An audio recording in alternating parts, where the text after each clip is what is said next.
Tonight, we are not beginning with heaven as a map.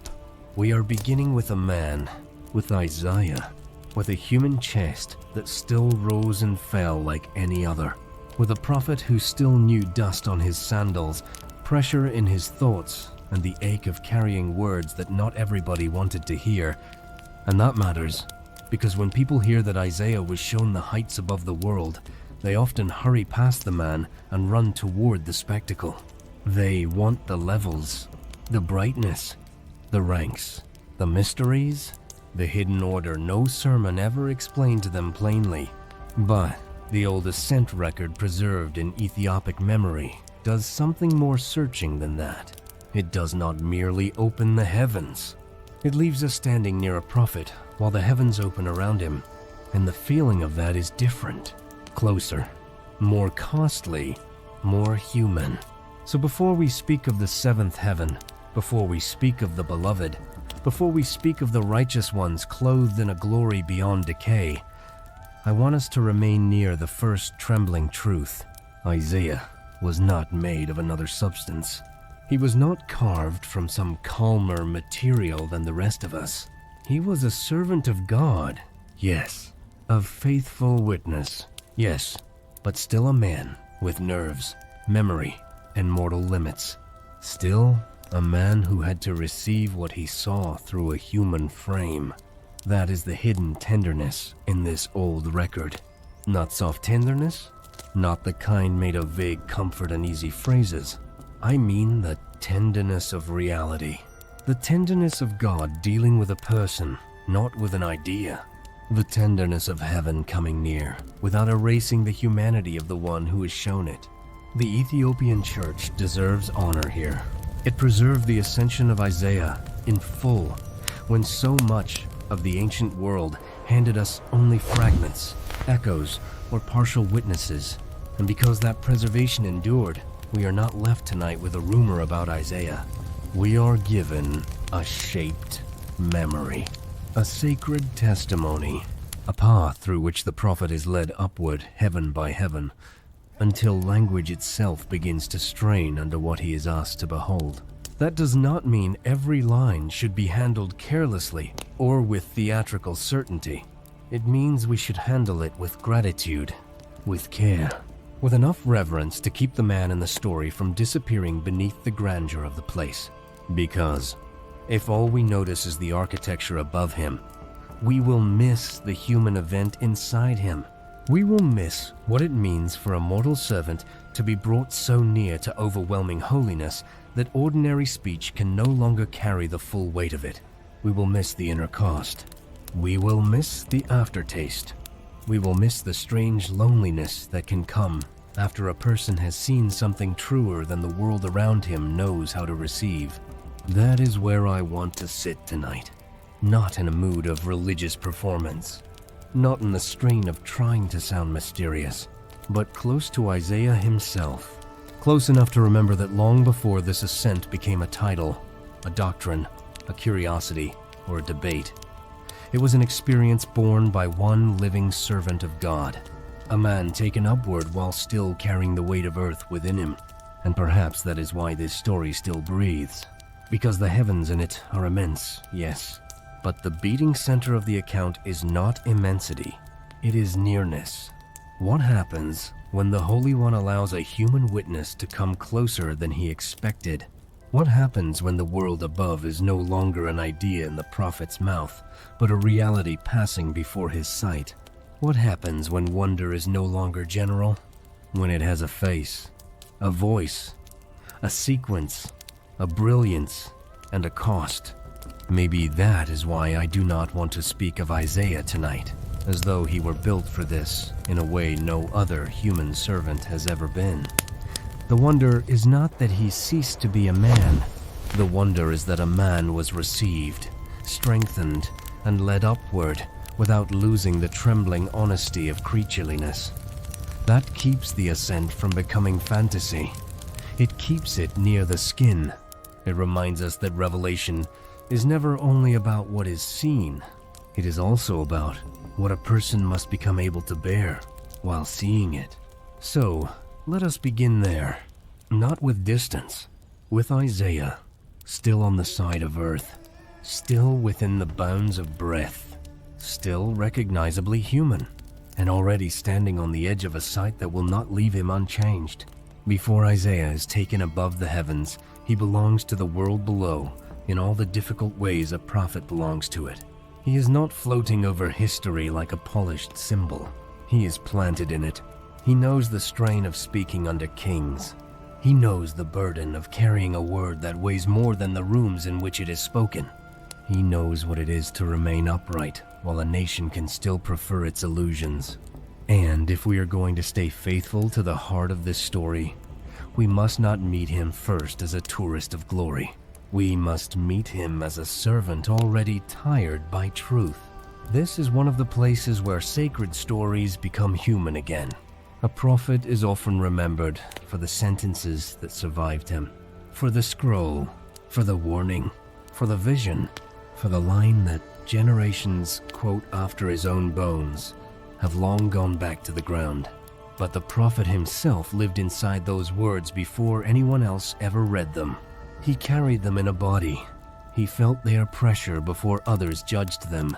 He obeyed before he was understood. And obedience, when it is costly, does not make a person less human. It often makes his humanity more exposed. I think that matters deeply with Isaiah. His name can sound immense to us now. Almost granite. Almost untouchable. One of those towering scriptural names that arrive with such inherited authority that we forget there was once a living man under it. A man with a voice that could shake and still remain faithful. A man whose inner life did not stop existing simply because God had called him. A man who still had to walk through ordinary doors after receiving uncommon burdens. In the broader tradition of the Ascension of Isaiah, the shadow of Manasseh stands nearby. That matters emotionally tonight. Manasseh is not just a historical marker in the background. He represents what often stands near prophetic faithfulness in this world. Resistance, corruption, and the hardening of power against truth. A holy calling does not happen in a vacuum. It happens under pressure. It happens while rulers can still love what deforms them. It happens while violence remains possible. It happens while the one who speaks for God is still made of flesh. So when we approach Isaiah's ascent, let us not imagine a man stepping into heaven from a life of untouched serenity. Let us imagine a prophet whose heart has already learned the cost of vision on earth. That is one reason the ascent matters. It is not given to someone who has never suffered the friction between heaven's order and human rebellion. It is given to a man who already knows something about dissonance. A man who has already felt what it is to stand near holiness while living among contradiction. There is a loneliness in that. Not the fashionable loneliness people sometimes describe too easily. I mean the kind that comes when your calling makes you impossible to simplify. When you cannot fully belong to the flatter versions of reality around you. When your speech has been taken into service by God, and you cannot bring it back down into smallness without betraying what you were given. That kind of loneliness does not always make a person dramatic. Sometimes it makes him very quiet, very exact, very slow to waste words. I suspect Isaiah knew something of that reserve. Not emptiness, not detachment, reserve. The inward economy of someone who cannot spend himself loosely anymore because too much has already passed through him. That is the kind of man I want us to imagine before the ascent begins. Not shining yet in heavenly courts, standing somewhere in the ordinary world with all its noise, strain, and unfinished grief, while something larger than that world is already preparing to draw near. And there is another human detail worth keeping close. A prophet does not stop being embodied because he is faithful. Isaiah still experiences waiting as waiting. A long day is still long. A hostile room is still hostile. A delayed answer is still a delay. The body does not suddenly lose its vulnerability because the soul is devoted. If anything, holy obedience can make a person more alert to what a body can bear and what it cannot. That is why I do not want to hurry toward the heavens tonight. The ground around Isaiah matters. The air around him matters. The heaviness already gathered inside him matters. Sometimes readers meet a prophetic book and unconsciously strip away the daily life that once held it. They meet only proclamation, only outcome, only large declarations. But revelation always lands somewhere. It lands in time. It lands in nerves. It lands in a mind that must somehow remain whole while receiving what exceeds ordinary comprehension. That is not a decorative point. That is the human doorway into the ascent. Isaiah has spoken before kings. He has named judgment. He has seen enough of the human heart to know that rebellion can dress itself in polished clothing and still remain rebellion. He has watched the gap between divine truth and public appetite. He has likely known, in one form or another, the ache of speaking clearly into a world that prefers manageable falsehoods. So when heaven comes near him in this old witness, it does not come near a naive man. It comes near a tested one. And that changes the feeling of everything that follows. Because now, the ascent is not simply revelation. It is recognition. He is not only being shown something new, he is being gathered more deeply into the order he has already tried to serve below. He is being allowed to see with unveiled force what his earthly obedience had already trusted by faith. And that can be both strengthening and almost unbearable. Strengthening, because at last the hidden order is no longer hidden. Almost unbearable, because once a person sees that order plainly, the compromises of earth can feel even more painful than before. This is where I want to speak very plainly. The most human part of Isaiah's story may not be the fact that he ascends. It may be the fact that he must still remain himself while ascending. Still receptive, still finite, still capable of astonishment, still unable to hold the whole of glory as though it were normal. There is no glory in pretending otherwise. The power of the story lies partly here. God does not require Isaiah to cease being human before he leads him upward. He leads a human witness as a human witness. And I think many readers miss the dignity of that.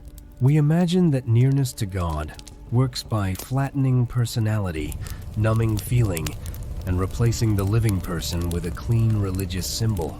But the old ascent record refuses that reduction. It lets the prophet remain personal, responsive, overwhelmed at points, instructed at points, strengthened at points, still recognizably one who receives rather than controls. That is not weakness. That is the proper beauty of a creature before the Creator. Even the title of prophet can conceal this if we are not careful. A prophet is not a machine through which messages pass untouched. He is not a bronze instrument with no inner weather. He is a man claimed by God, a man whose inner life is continually asked to yield, endure, and remain truthful. That is why prophetic faithfulness can carry sorrow within it without becoming faithless. A person may be utterly obedient and still know strain. He may trust God entirely and still feel the cost of being set apart for hard speech. He may speak heaven's truth and still, in quieter moments, know the ache of being out of step with the age around him. So, if you want the real threshold of this ascent, here it is. Isaiah stands not merely beneath the sky. He stands at the edge of a great unveiling, while still carrying the bruises of earthly witness. He has not escaped history. He has not escaped pressure. He has not been turned into a figure carved from certainty alone. He is still the prophet whose calling has pressed against human resistance. Still the servant whose loyalty has had to survive the atmosphere of earth. Still the man who must receive more than speech can easily carry. And perhaps That is why the opening of heaven to him matters so much. Not because he was least human, but because he remained fully human where many of us would be tempted to imagine otherwise. A man standing in the world, a man under the burden of truth, a man familiar with the cost of fidelity, a man not yet lifted, but already being prepared by every earlier act of obedience for what will soon descend upon his sight. And there is one more reason earth must remain around him in our telling. A vision this high only matters humanly if we remember what waited for him below. Prophets do not ascend out of a harmless century. They ascend out of families, streets, courts, rumors, loyalties, griefs, and unfinished obediences.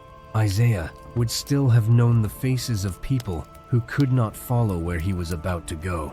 He would still have known the stubbornness of public sin, the fatigue of repetition, the strain of saying again what many had already refused. Heaven was not given to replace that history. It was given in the middle of it, which means the ascent does not cancel Isaiah's burden. It reveals that every earlier wound, refusal, and act of fidelity had been unfolding beneath a larger and holier government all along. So when the old account prepares to lift him, I do not picture a man escaping life. I picture a man whose earthly calling has brought him to a brink where only God can widen the frame. There are moments in a servant's life when faithfulness below has stretched him as far as earth can stretch him. And after that, the next mercy is not relief first, but revelation. Not because revelation is easier. Often, it is harder. But it lets obedience see the world it has been serving. It lets the wounded witness discover that truth was never hanging unsupported in the dark, above the noise, above the resistance, above the temporary swagger of corrupt power. There is rank, worship, order, and a throne not touched by human moves. That is the scene. Earth still around him, history still around him, the threat of hardened power still somewhere near the edges of his calling. And within that mortal setting, God drawing near to lead him upward. And now the old record changes its pressure, not by abandoning the man we have come near, but by drawing him into a movement no human being could arrange for himself. Isaiah does not climb by ambition. He does not discover a secret ladder through religious effort. He is taken. He is led. The initiative belongs to heaven. And this matters, because the scene before us is not one of spiritual achievement. It is one of granted nearness. The difference between those two things is immense. One flatters the ego, the other undoes it. I want to linger there for a moment. Being led is not the same as seizing. Being brought upward is not the same as conquering upward. Isaiah's ascent begins not with self-mastery but with surrender, with consent, with the yieldedness of a prophet who can only go where he is given to go. That already tells us something about the emotional atmosphere of the vision. This is not a proud man striding through mysteries with a scholar's appetite for unusual details. This is a servant receiving what exceeds him, a witness under escort, a human being moving through a holiness that can be approached only because it first approached him. There is tenderness in that escort. Again, not sentimental tenderness, actual tenderness. The mercy of not being left alone in an overwhelming place. The mercy of guidance. The mercy of sequence. He is shown step by step, led realm by realm, not thrown naked into infinite brilliance without interpretation. The old text understands something here that human souls still need. When God brings a person near to what is too large for immediate bearing, he also provides an order by which that nearness may be endured. So picture Isaiah at the threshold, not with theatrical music around him, not as a painted icon detached from sensation. Picture a real man crossing from the familiar pressure of earthly life into a reality where every further step demands more from perception than the one before it. The first change may not even be language. It may be scale. The sense that the world he had known as solid was never the whole frame after all. The sense that above the visible order there stands another order, deeper and alive. Not vague, not symbolic only, but inhabited, arranged, and full of rank, worship, and purpose. That realization can steady a person. It can also make him feel astonishingly small. And perhaps that is one of the first true emotions of ascent. Not excitement, not triumph. Right-sizedness. The soul suddenly recovering its real proportion inside creation. Isaiah is not diminished in worth, but he is stripped of any illusion that the human world is self-contained. That is no small thing. Many people can believe in heaven in a distant way. Far fewer are prepared for what happens when heaven becomes immediate. The ascent record preserved in Ethiopic tradition lets that immediacy gather layer by layer. As Isaiah is led upward, the realms are not interchangeable. There is increase, more brilliance, more glory, more concentrated praise. A thickening of splendor that does not erase order, but intensifies it. The heavens do not become less distinct as he rises. They become more searching, more revealing. And in each new region, Isaiah is not the master of the scene. He is the one being shown, the one learning how far beyond earth the divine order extends. I think we should let his humanity remain close while this happens. He would not have responded as a disembodied principle. He would have responded as a man whose senses, imagination, memory, and reverence were all being stretched together. Every step upward would have asked something of attention, something of humility, something of endurance. To be led through holy realities is not the same as hearing about them from a distance. Hearing can leave the self largely intact. Encounter rearranges it, and so the taking up is already a form of inward change. Before the seventh heaven appears, before the great light, before the righteous ones, before the mystery of the beloved's glory unfolds in fullness, Isaiah is already being altered by the very fact of passage. He is passing out of ordinary proportion, out of the old confidence that earthly measures are sufficient, out of the assumption that the visible world carries its own explanation. He is entering a creation more alive than many on earth ever suspect.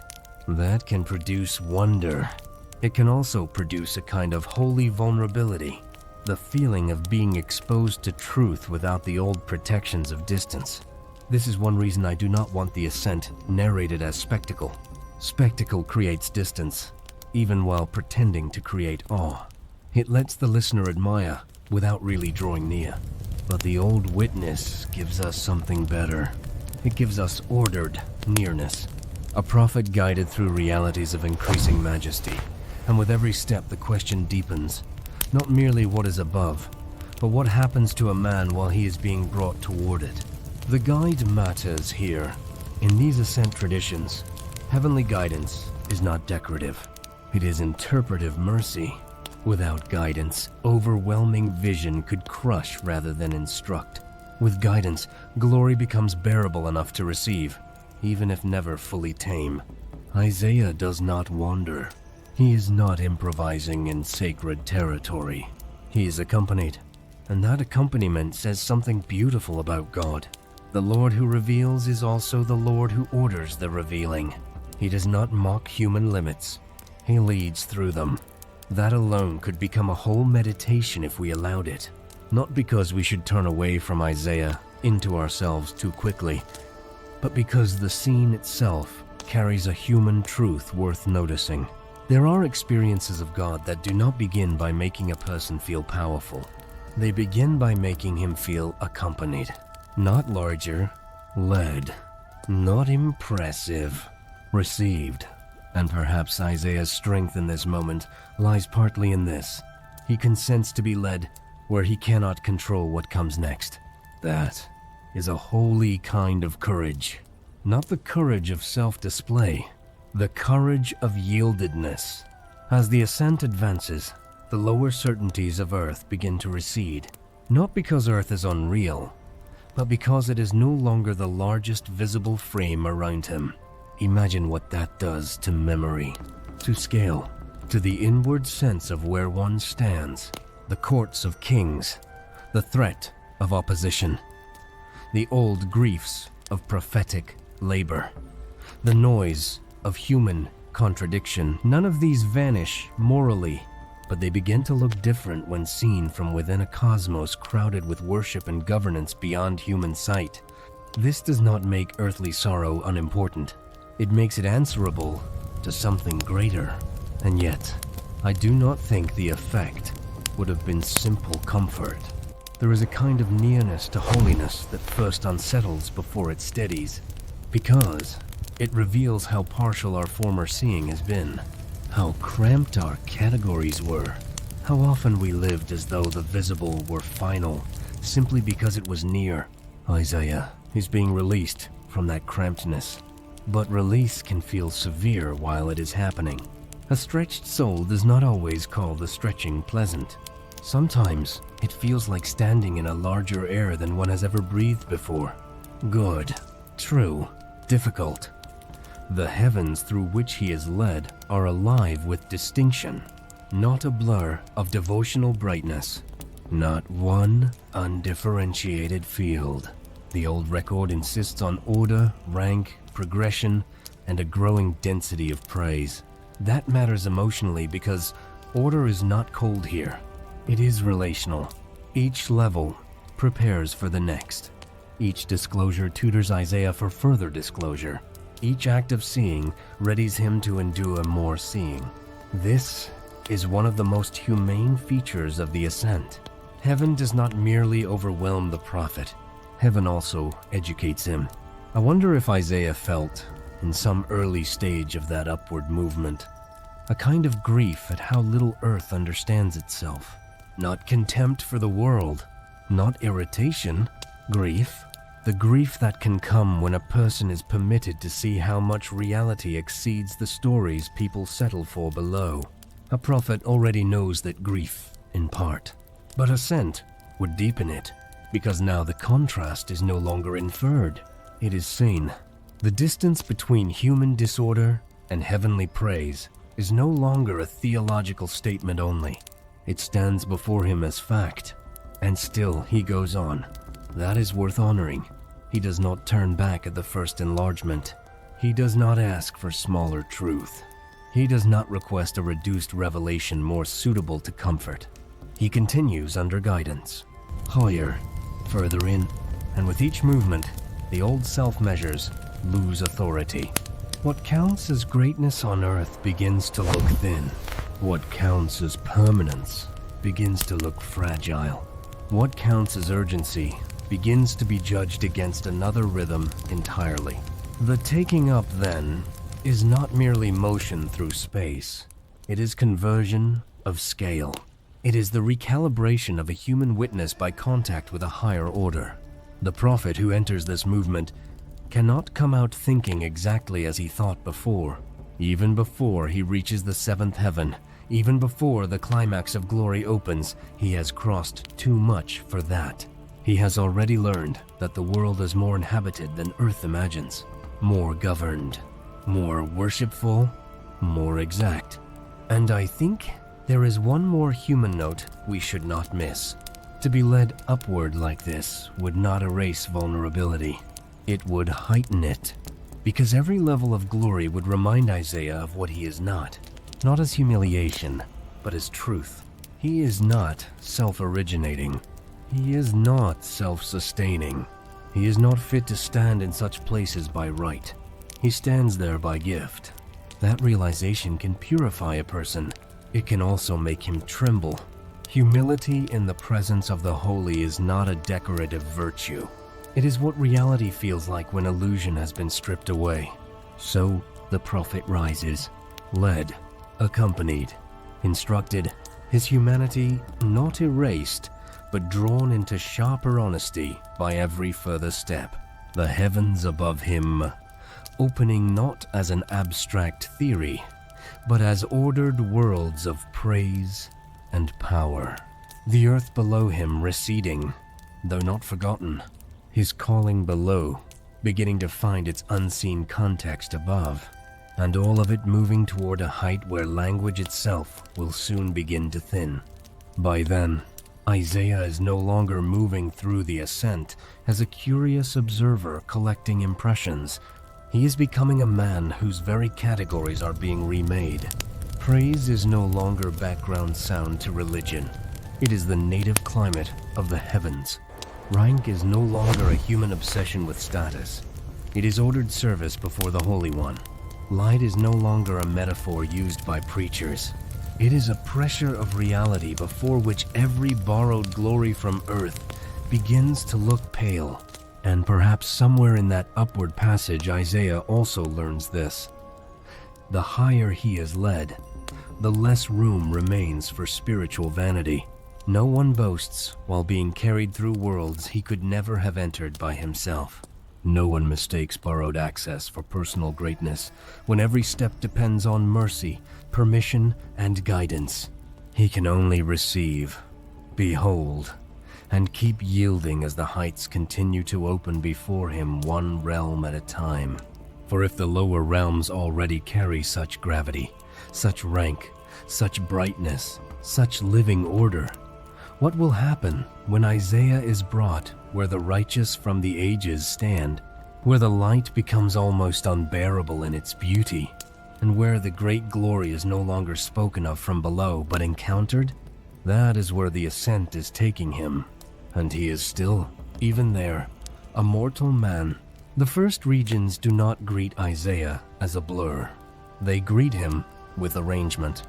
That is one of the first surprises worth holding close. Many later imaginations picture heaven as vague radiance, a single field of brightness where difference dissolves and detail no longer matters. But the ascent of Isaiah does not hand him an atmosphere alone. It introduces him to structure, to distinction, to ordered life above the earth. And that changes the emotional temperature of the vision at once, because order can comfort a soul. It can also expose it. When a person discovers that reality is more deliberate than he had guessed, he may feel two things almost together: relief and trembling. Relief, because chaos is not final.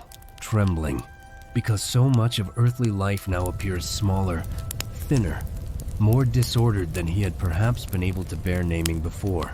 I suspect the lower heavens brought that double sensation to Isaiah almost immediately.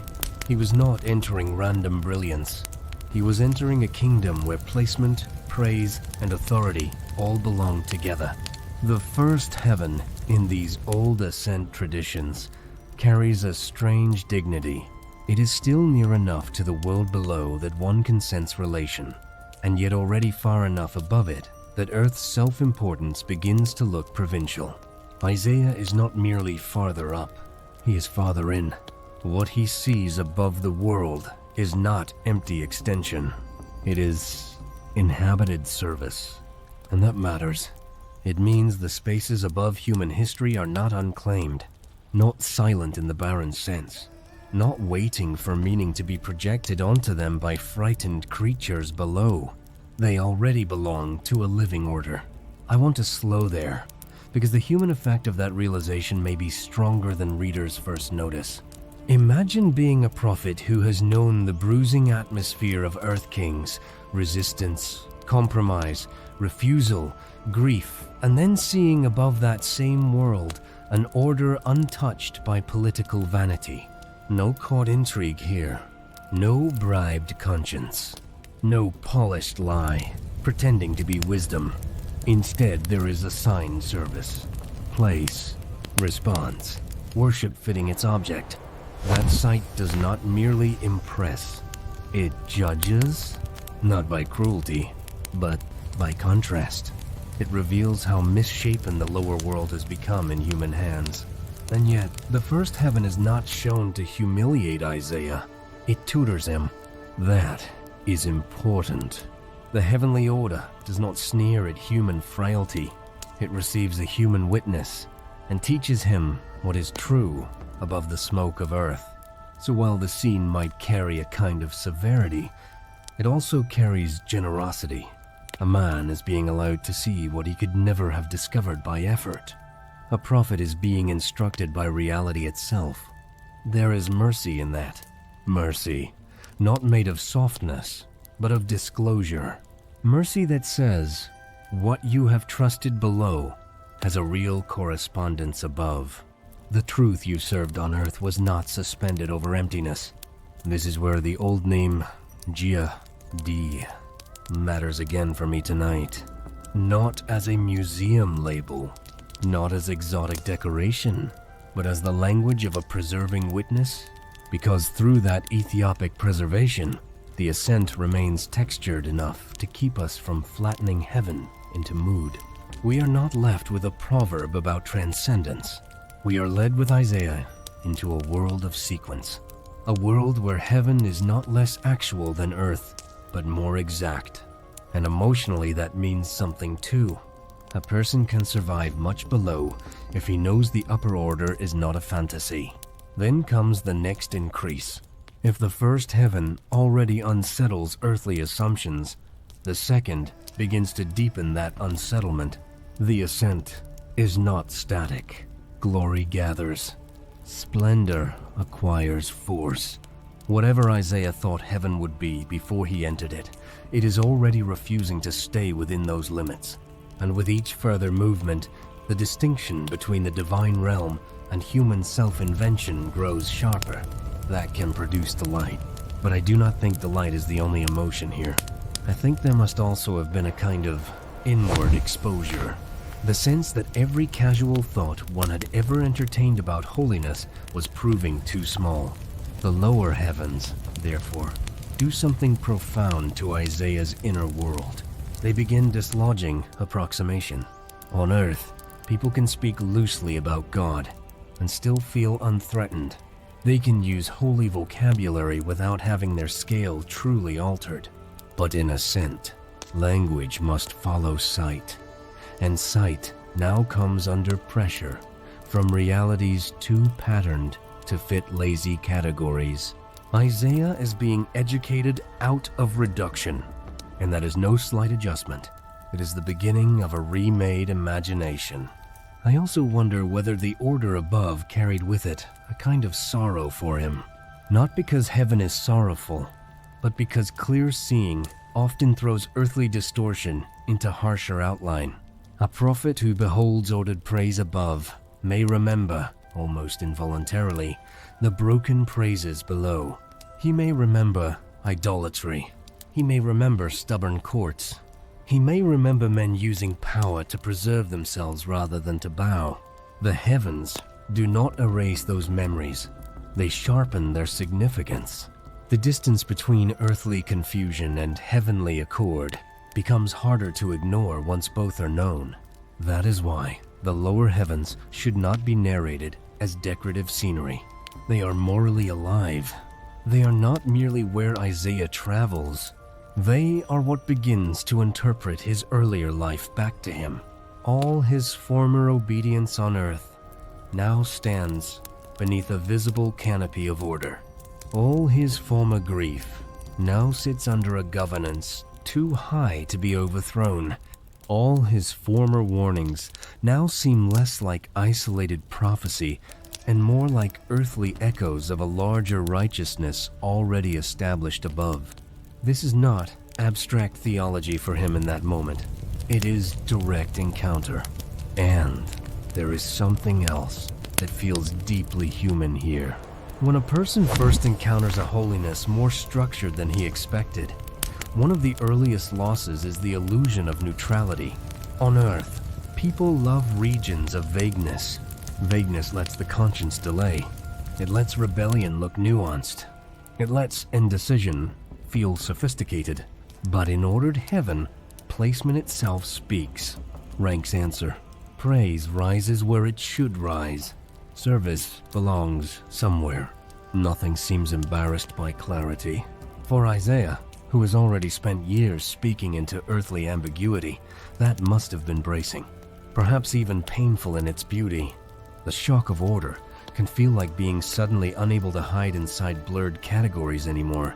A prophet may welcome that and still feel its force. Because when truth acquires visible arrangement, the soul has fewer places to pretend. Isaiah is not being accused here. He is being clarified. Still, clarification can burn. Not with destruction, but with honesty. There is a reason. Holy things often strip a person before they console him. They first reveal what flimsy coverings he had accepted as adequate. Then, after that unveiling, they provide a truer shelter. Perhaps this is also why the ascent moves in stages. A single total disclosure might crush rather than school, but gradual increase allows Isaiah to keep receiving. The first heaven prepares him for the second for what will follow. This progressive order is itself a form of compassion. God does not merely possess glory. He knows how to reveal it to a creature without severing the creature's frame. Even here, in what might otherwise sound like grandeur alone, the method remains personal. The ascent honors Isaiah's humanity even while surpassing it. I can imagine him discovering in these first regions that what he had called worship below was often little more than a fragment of the full thing. Not false, perhaps, when it was sincere, but fragmentary. Earthly praise can be faithful and still cramped. It can be pure and still burdened by weakness, fear, distraction, memory, and flesh. The heavens above him do not suffer that crampedness. Their praise is not improvised under threat. It is not half-voiced among idols. It rises in fittingness. And that word fittingness may be one of the lower heaven's hidden gifts to Isaiah. They teach him that holiness is not merely intense, it is proper. Everything there belongs in a truer relation than below. And once a prophet sees proper relation, he cannot wholly forget it. That may be one reason such visions carry loneliness afterward. The man who has seen fittingness above cannot return to earth and be wholly surprised by its crookedness. He can still love the people below. He can still serve them. He can still plead, warn, comfort, and remain faithful. But some innocence about disorder has been taken from him. He now knows too much of the upper harmony to call lower confusion natural. The lower heavens also begin teaching Isaiah how to endure increase. That matters, because the vision is not done with him yet. Every early disclosure is a preparation of capacity. He learns not simply by being told, but by being acclimated. A brighter order comes. A denser praise comes. A more searching disclosure comes. The ascent does not toss him upward all at once. It enlarges his receiving in measured sequence. That sequence tells us something lovely about divine wisdom. God is not interested in dazzling Isaiah into speechlessness alone. He is forming a witness who can bear memory afterward. So the first and second heavens carry a dual office in the story. They reveal reality above earth, and they begin remaking the prophet who sees it. That remaking is not loud. It may happen almost beneath language, in altered scale, in deepened humility, in a growing inability to imagine that the world below explains itself, in a new apprehension that worship is not one religious activity among many, but the very grain of creation where creation is most sane. By now, Isaiah has not merely looked upward. He has entered a region where order itself feels like power, not the coercive power kings adore. Another kind, the power of what does not wobble, the authority of what does not negotiate with falsehood, the beauty of what does not need embellishment because it is already rightly placed before God. And for a man who has lived among compromise, that steadiness must have landed like both bread and blade. It nourishes, it also cuts. The lower heavens therefore answer one question and open another. They answer the frightened suspicion that above earth there may be only distance. No, there is order. There are ranks. There is worship. There is life arranged before God. But they also open a more intimate question, one Isaiah now begins carrying upward with him. If such truth already surrounds the lower reaches of heaven, what will happen to a mortal witness as the ascent continues and glory no longer merely corrects him from a distance, but presses nearer and nearer upon his entire being? And maybe this is where Isaiah's earlier obedience receives one of its quietest vindications. The earth below had often made fidelity look costly, lonely, and at times almost hidden from consequence. Yet the lower heavens reveal that no faithful act had ever been performed beneath an empty ceiling. Every refusal of idolatry, every hard word spoken in season, every costly loyalty had unfolded under a world already thick with witnessing order. That realization does not flatter the prophet. It steadies him. It tells him that truth was never a fragile candle burning alone in weather. It belonged all along to a cosmos more furnished with praise than Earth had allowed him to see. I think too that these first heights begin curing one very human temptation. The temptation to imagine that holiness is mostly an inward feeling and not an objective reality. Isaiah is being delivered from that reduction. Holiness here has form, response, hierarchy, fitness. It does not depend on human mood to exist. It does not become thinner because nations wobble. It does not negotiate with the latest arrogance below. For a prophet whose life has been spent speaking against distortion, this must have felt like stepping at last into the architecture of the truth he had served by faith. And once a man has seen architecture like that, he cannot be content with vagueness again. That is why these lower heights do not merely broaden Isaiah's knowledge. They discipline his expectations. They teach him heaven is not a soothing abstraction for frightened minds, but an ordered reality where false proportions from earth begin to wither slowly. By the time Isaiah reaches the middle heavens, the ascent is no longer only astonishing. It is changing the emotional geography inside him. The earth he came from has not ceased to matter. It has ceased to be the largest horizon around his thoughts. That is a subtle difference, but an important one. He does not become indifferent to the world below. If anything, he may begin to love it more truthfully, but he can no longer mistake it for the center of things. And whenever that illusion breaks, a person feels distance in a new way. I do not mean only vertical distance. I mean inward distance. The kind that opens when what once felt final is revealed as partial. Isaiah has already seen enough above to know that earth is not self-defining. Now, the ascent begins to make that knowledge ache, because what is receding from him is not merely landscape. It is scale as he once knew it.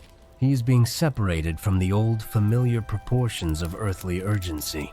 The noise of courts, the threats of rulers, the vanity of reputation, the push and shove of human appetite, all these things still exist, but they now stand under a revealed largeness they cannot command.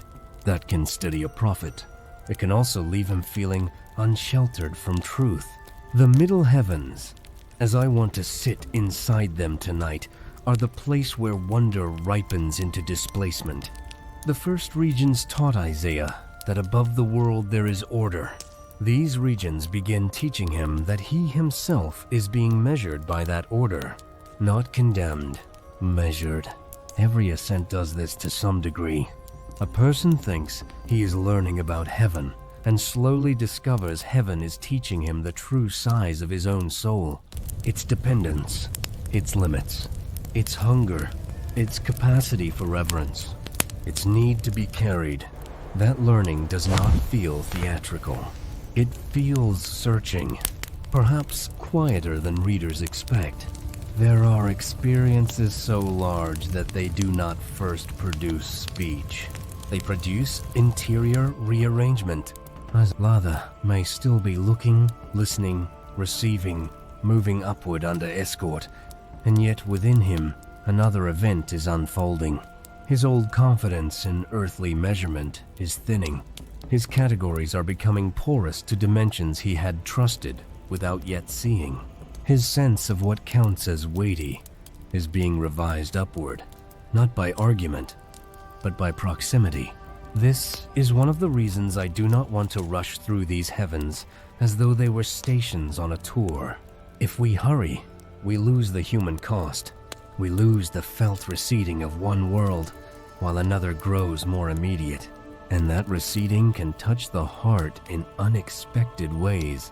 There may have been gratitude in Isaiah, certainly awe, but perhaps also a kind of homesickness in reverse. Not homesickness for earth as it is, but for reality as it should be. The middle heavens might awaken that longing with uncommon force. They show him not merely that God reigns above, but that creation above responds with a wholeness below has largely forgotten. And what does that do to a servant who must later descend again into human contradiction? I think it begins preparing a loneliness that is holy but not easy. The loneliness of having seen more fittingness than the age around you can imagine.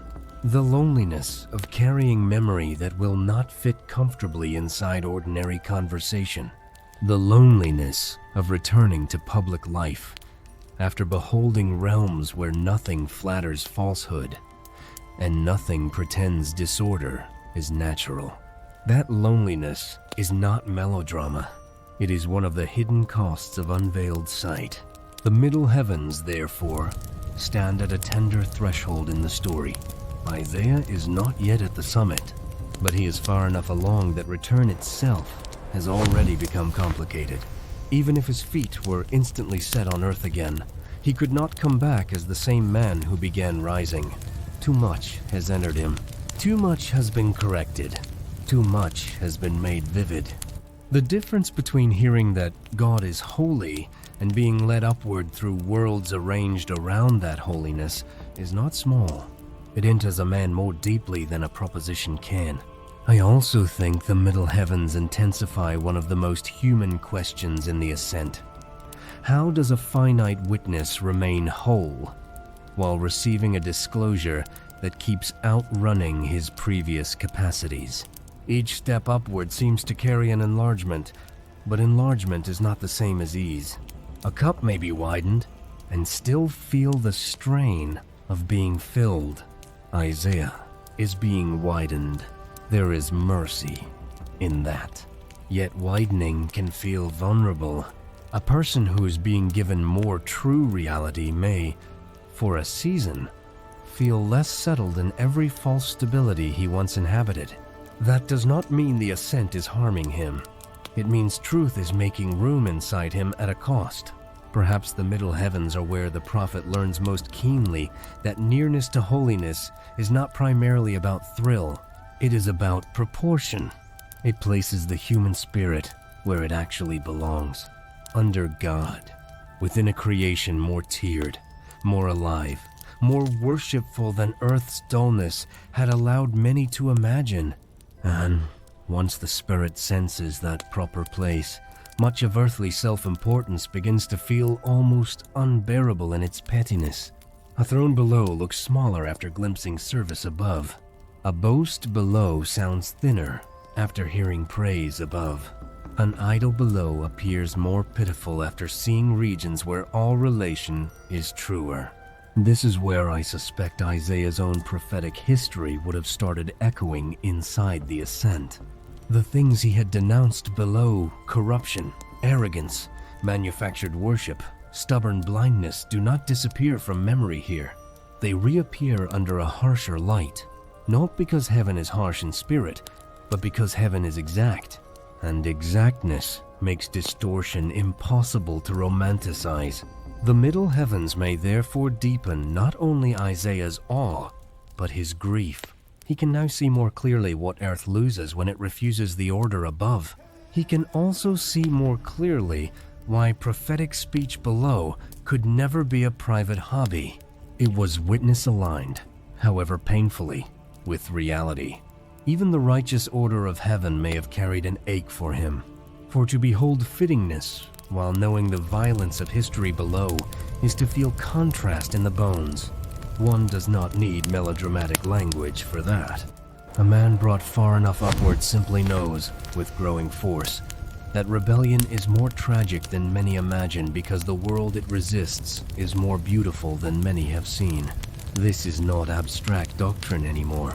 The middle heavens are teaching it through atmosphere, rank, response, and brilliance. I wonder too whether time itself felt different there.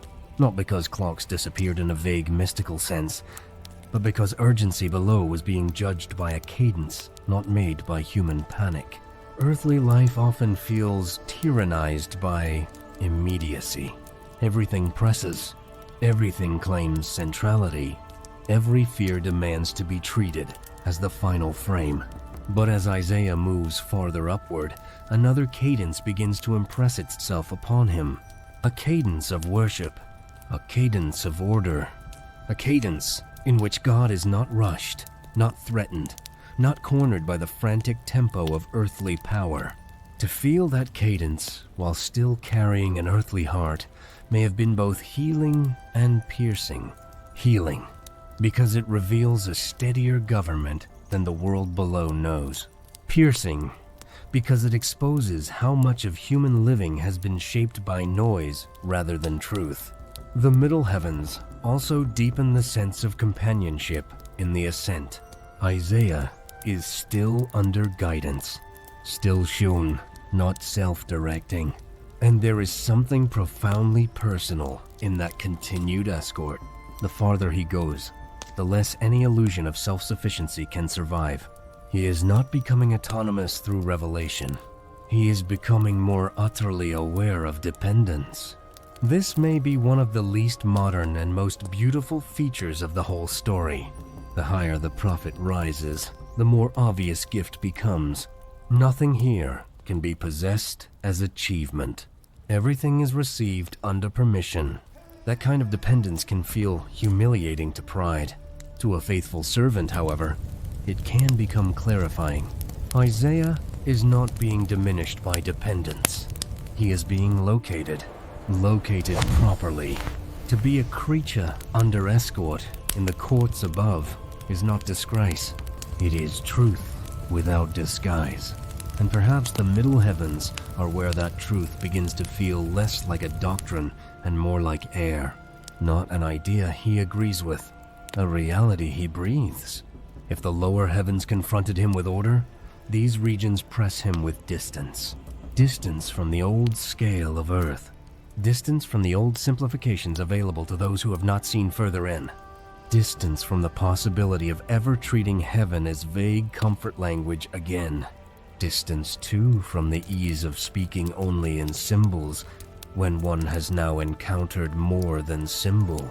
By the middle heavens, Isaiah is carrying not only sight, but separation. Not separation from God. Rather, separation from the smaller frame in which many human beings try to live contentedly. And that separation has its own tenderness. A difficult tenderness. The kind that appears when God grants a person something so true that the old room he lived in becomes too narrow for him afterward. You cannot resent God for widening the world, yet the widening may still ache while it is happening.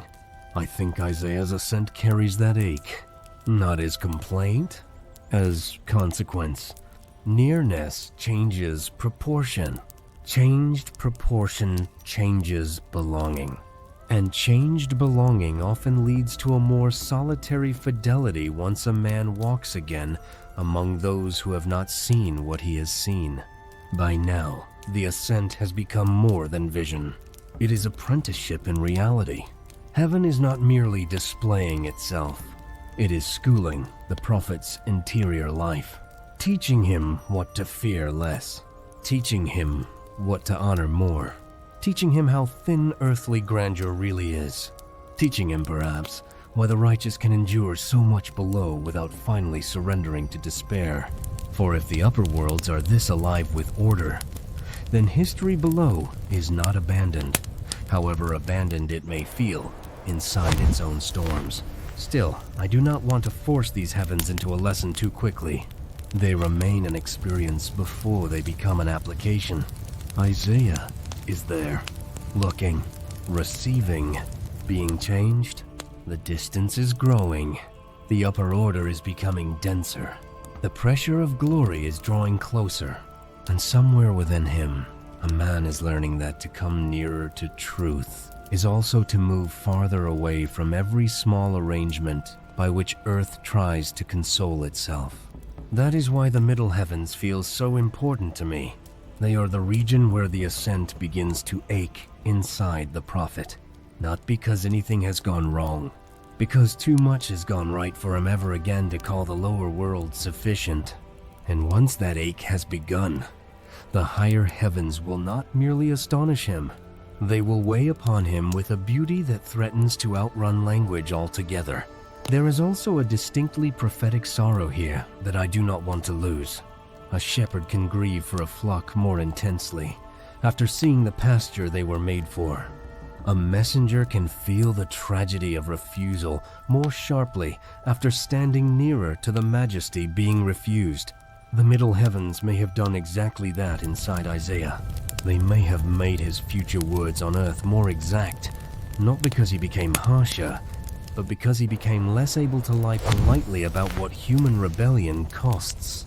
Seen from below, sin often looks strategic, desirable, even sophisticated. Seen under the upper order, it reveals itself as a wretched shrinking of the creature away from the world for which it was formed. No wonder prophets sound severe at times. Some of their severity is grief with its illusions stripped away. And still, Isaiah keeps ascending. That perseverance matters. He does not collapse into self-consciousness. He does not turn the vision into a mirror for his own importance. He keeps receiving, keeps consenting, keeps allowing each new disclosure to find him smaller, truer, and more available than before. That is part of what makes him trustworthy as a lead character for this script. He is not remarkable because he dominates the ascent. He is remarkable because he remains yieldingly human within it. The middle heavens are already teaching him how to survive greater beauty without trying to possess it. That is why the middle heavens feel less like spectacle than apprenticeship in estrangement.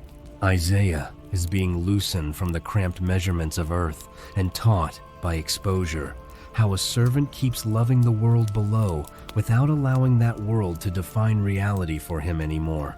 There is another reason this region matters for the script's human center. It keeps Isaiah from becoming a decorative holy man made only of shining reactions. Here he remains deeply personal. He has history behind him, a summit before him, and a widening ache within him. That triangle gives the ascent emotional truth. A lesser telling would use these heavens only to multiply marvels. But this witness lets marvels work on character. It lets distance carve depth. It lets the prophet become more inhabitable to us, not less. We can sense the cost of becoming a man whose inner world has outgrown the scale of ordinary speech. And that cost is exactly what will make the later disclosure of the seventh heaven feel earned rather than merely loud. By the fifth and sixth heavens, the ascent is no longer simply enlarging Isaiah. It is pressing upon him. Everything that began earlier as correction, wonder, clarification, and distance now gathers into something denser. Nearness acquires mass. Glory is no longer merely beheld as one might behold a distant range under morning light. It approaches with force, not violent force, not force that harms, but force that makes the inner life bow because it cannot remain casual before what it is receiving. This is where I think many retellings become too eager for spectacle. They hear that the heavens grow brighter, more crowded with splendor, more intense with praise, and they rush to superlatives. But Isaiah was not a camera moving through lights. He was a mortal servant under increasing disclosure. So let us keep him human here. Let us keep the body of the prophet close enough in imagination that the vision still has weight in a human sense. How does a man continue receiving when every further unveiling seems greater than the last? How does reverence keep pace with increase? How does humility remain steady when beauty itself begins to feel almost unbearable? The fifth heaven, as I want to enter it tonight, carries the feeling of arrival into an upper seriousness. Not that the earlier realms lacked gravity. They did not. But here Isaiah may have begun to sense, with fresh sharpness, that he was nearing the regions where praise is no longer only majestic. It is consuming in its rightness. Everything above has already taught him that heaven is arranged. Now arrangement begins to burn with a deeper intensity. The ordered life of the heavens is not a serene diagram. It is alive with adoration, rank, submission, brilliance, and unswerving relation to the Holy One. That combination can steady the soul and crush every surviving illusion inside it at once.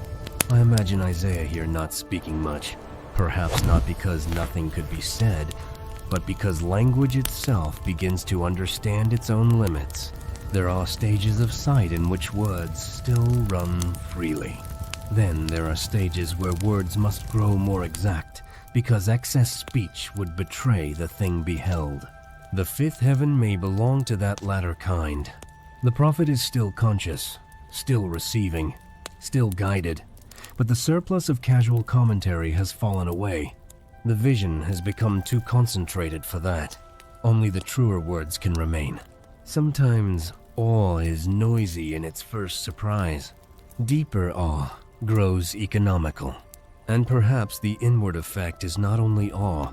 Perhaps it is the dawning recognition that Isaiah's own life, with all its prophetic strain below, has always been lived under a world far more worshipful than he knew by sight. The kings he warned, the people he pleaded with, the judgments he announced, the fidelities he kept, none of it unfolded under a blank heaven. All of it unfolded beneath a realm crowded with holy service. That realization may not relieve him immediately. It may instead make earthly tragedy more piercing. For now, he sees more fully what rebellion refuses. He sees the order sin resists. He sees the beauty idolatry insults. If the fifth heaven does this, the sixth deepens it further. By then, the ascent has taught him enough that receiving more is possible. But possible does not mean light. The sixth heaven, in the old tradition, carries an intensified nearness to upper wisdom and holy company. It is a region where the greatness above is no longer only a matter of brightness and multiplied praise. It is a matter of proximity to realities that have about them the hush of consummation, still waiting for its final unveiling. This is where the righteous and the holy orders above begin to feel not distant from the story of humanity, but profoundly bound to it. They stand in relation to what God is doing. They are not decorative inhabitants of upper space. They belong to the unfolding purpose of the Most High. And that emotional shift matters.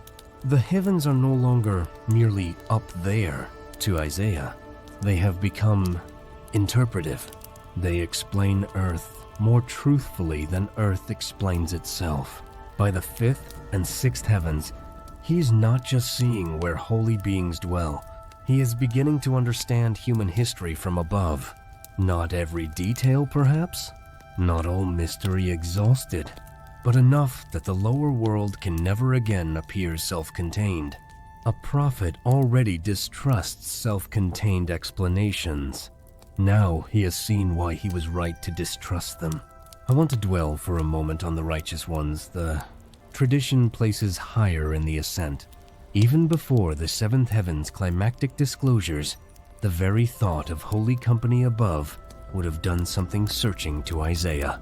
To know that the faithful from the ages stand before God in ordered relation, clothed for a glory still awaiting fullness, is to understand that the story of obedience on earth is not swallowed by death, not discarded by time, not forgotten in the dust of kingdoms. That realization can console, yet I suspect it also humbles, because obedience below suddenly appears as part of a communion larger than one lifetime. Isaiah is not the solitary center of sacred history. He belongs to a people of fidelity, stretching backward through ages and upward through heavens. That enlarges him by decentering him.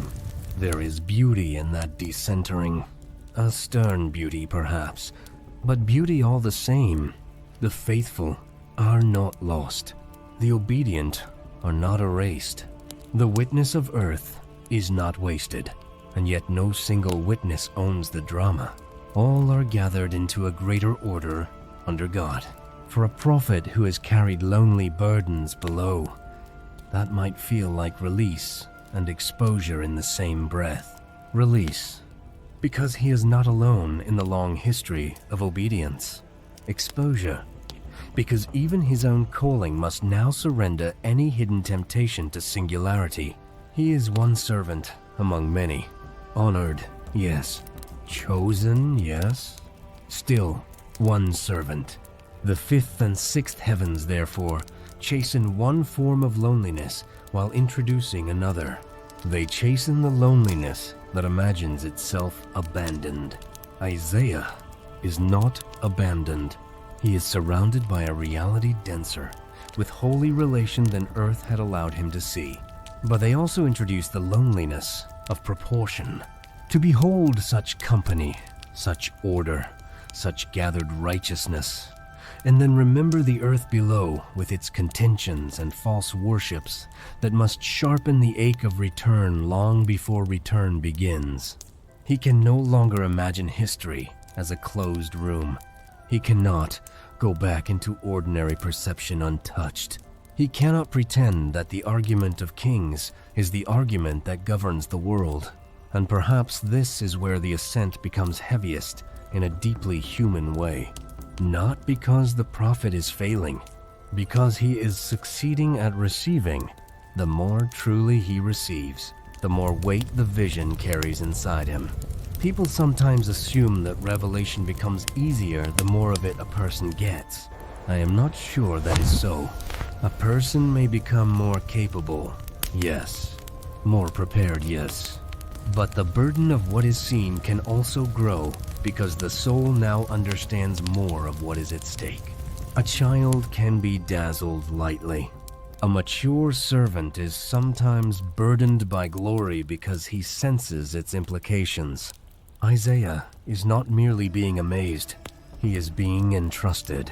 This is why I want the language of these sections to move with caution. Nearness here does not mean coziness.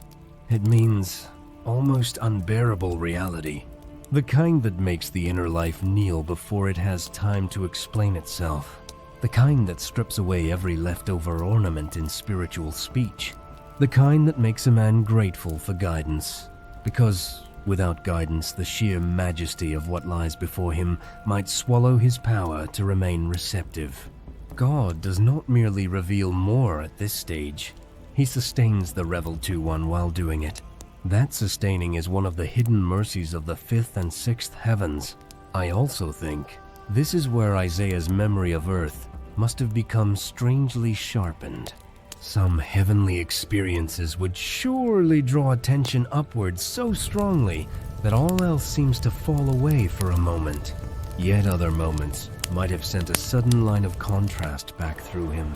A corrupt ruler below, a frightened remnant below, an altar misused below, a word resisted below, and above all that, holy orders still standing, praising, serving, waiting under God's untroubled government. The contrast itself becomes instruction. Earth is not denied. It is judged into perspective. History is not erased. It is located. Suffering is not mocked. It is placed under a throne larger than its season. This is also the stage where the ascent begins to acquire a kind of sacred density that later sleep script language often mishandles. It is tempting to melt everything into softness too soon. But the fifth and sixth heavens should not yet become lullaby. They remain severe in their beauty. Not cruelly severe, clearly severe. A man is nearing realities for which no casual appetite is sufficient. The soul must become plainer here, cleaner in its seeing, less willing to decorate what should instead be adored. If we soften this too early, we lose the honorable strain in Isaiah's humanity. We lose what it costs to stand so near without disintegrating. And still there is compassion in the ascent. Compassion not by reducing the vision, compassion by bearing the prophet through it. I return to that because it matters. God does not reveal upper glory in order to humiliate the faithful witness. He reveals it in order to strengthen truth, deepen obedience, and situate earthly suffering within a truer frame. But strengthening truth can be weighty. Deepening obedience can be costly. Situating suffering within heaven's order can intensify a prophet's grief, even as it steadies his hope. The fifth and sixth heavens allow all of that complexity. They are not sentimental chambers. They are chambers of holy pressure. There may also be a hidden sweetness here, though I use the word carefully. Not sweetness as ease. Sweetness as solidity. The faithful dead are not dissolved into absence. Holy service above is not fragile. Praise is not in danger of collapse.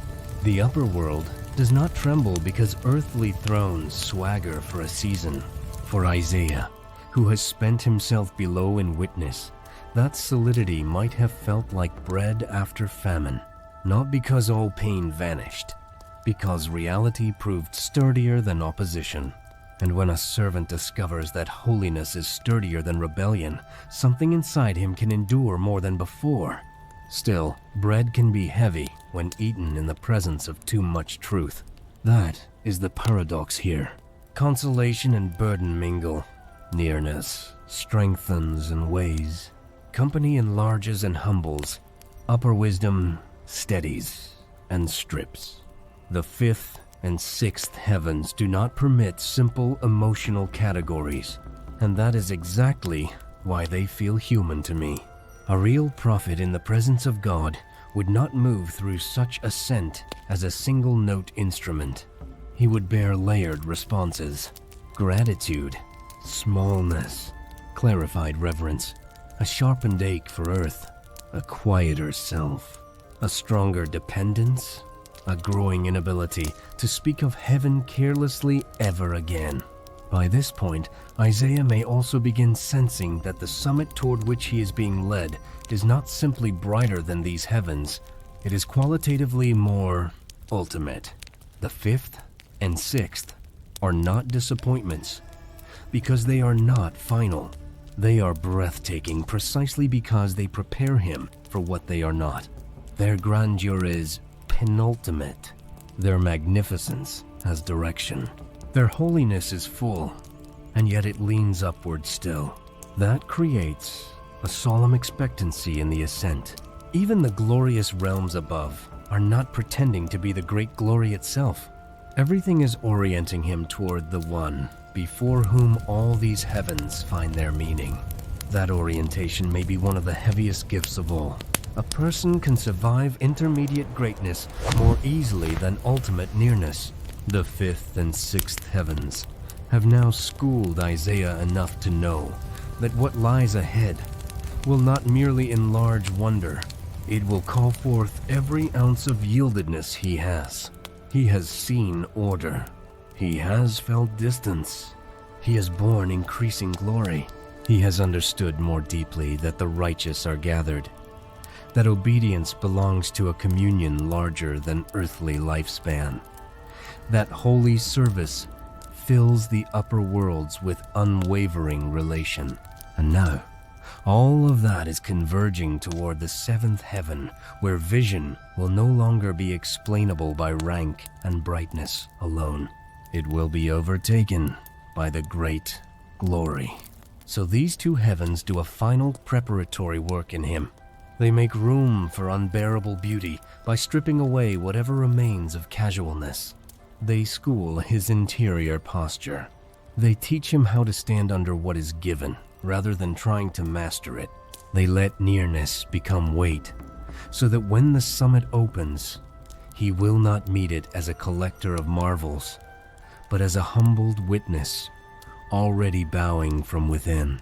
That, to me, is the true greatness of the fifth and sixth heavens.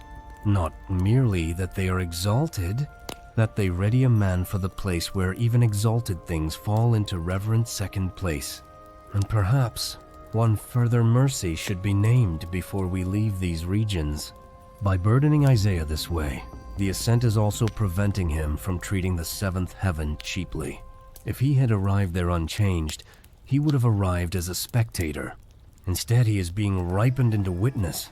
Each prior realm has removed some coarseness, some haste, some leftover instinct to handle glory as material for curiosity. By the fifth and sixth heavens, that work is well underway. The prophet has become quieter in spirit without becoming numb, smaller without becoming crushed, more dependent without becoming afraid of dependence itself. That is holy preparation. It is how God trains a human soul to endure disclosure that would otherwise exceed it completely. There is even a bodily honesty to imagine here. Not because the text gives us every sensation in modern detail, but because no real human being moves towards such concentration of holiness without some form of inward trembling. Not panic, not spectacle.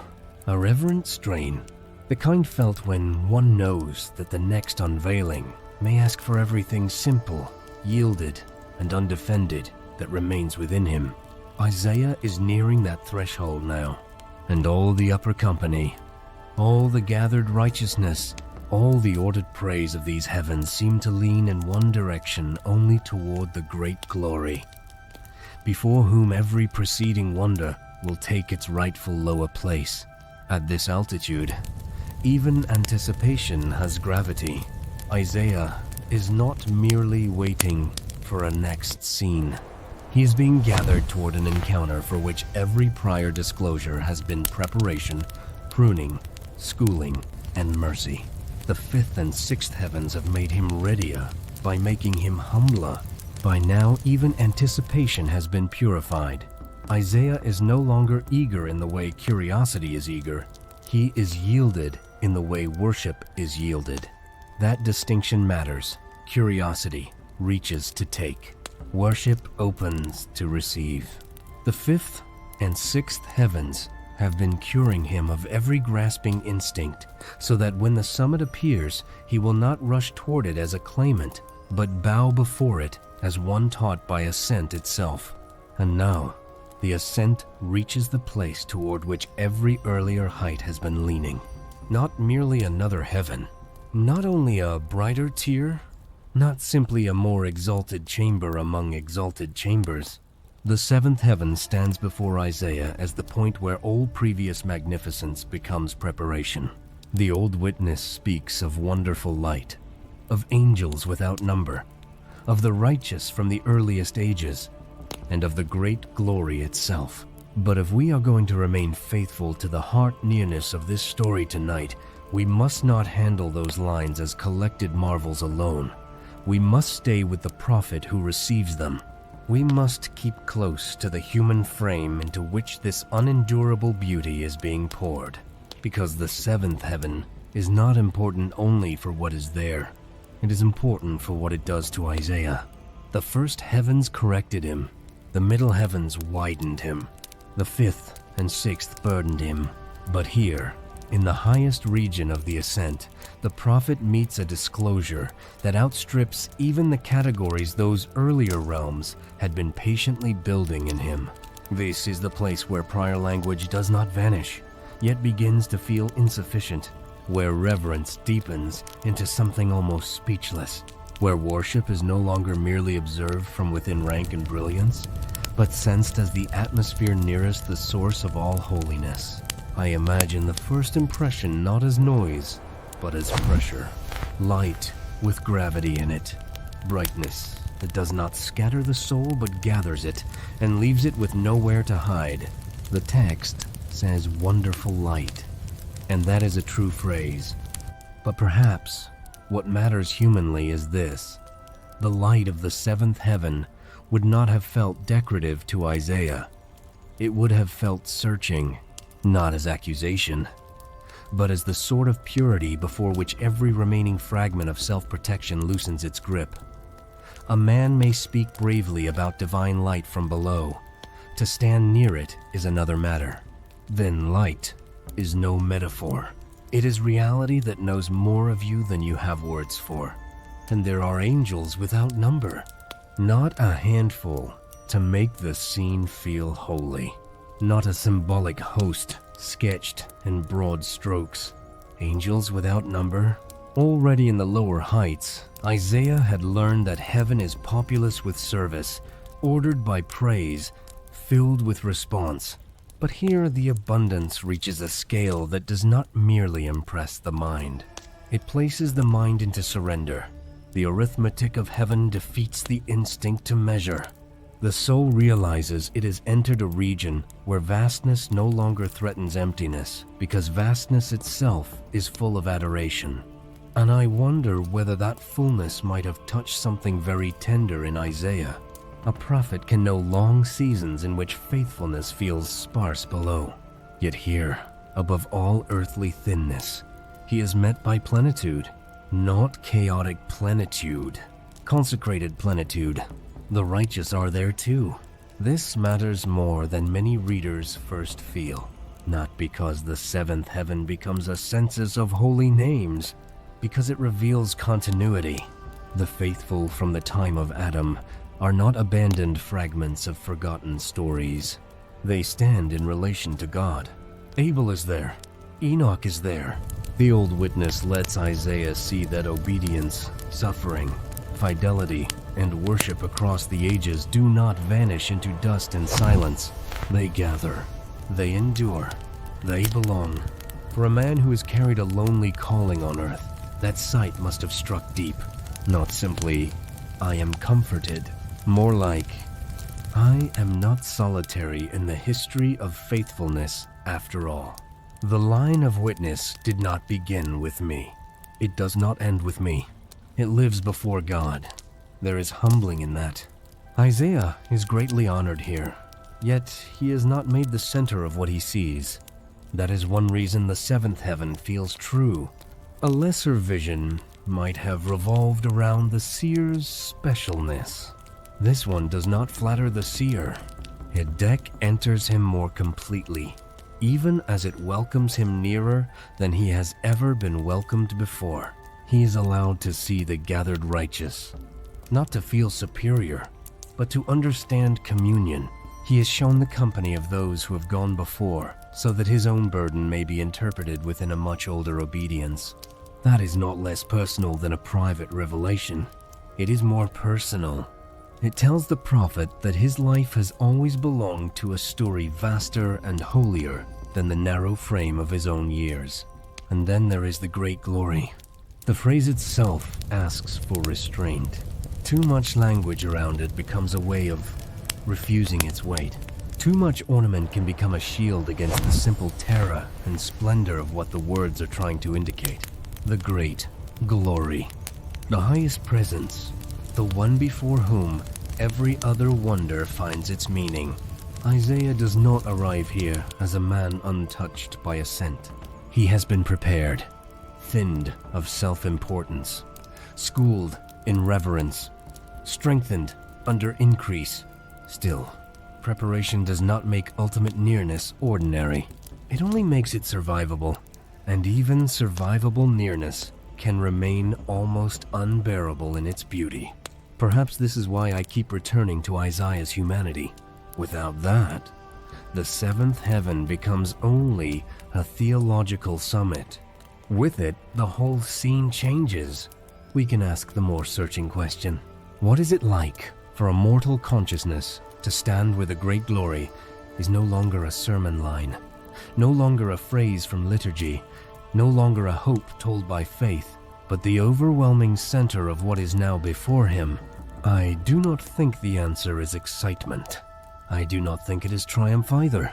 I think it is some mixture of awe, yieldedness, diminishment without shame, and a reverent astonishment so pure that language itself must proceed on its knees.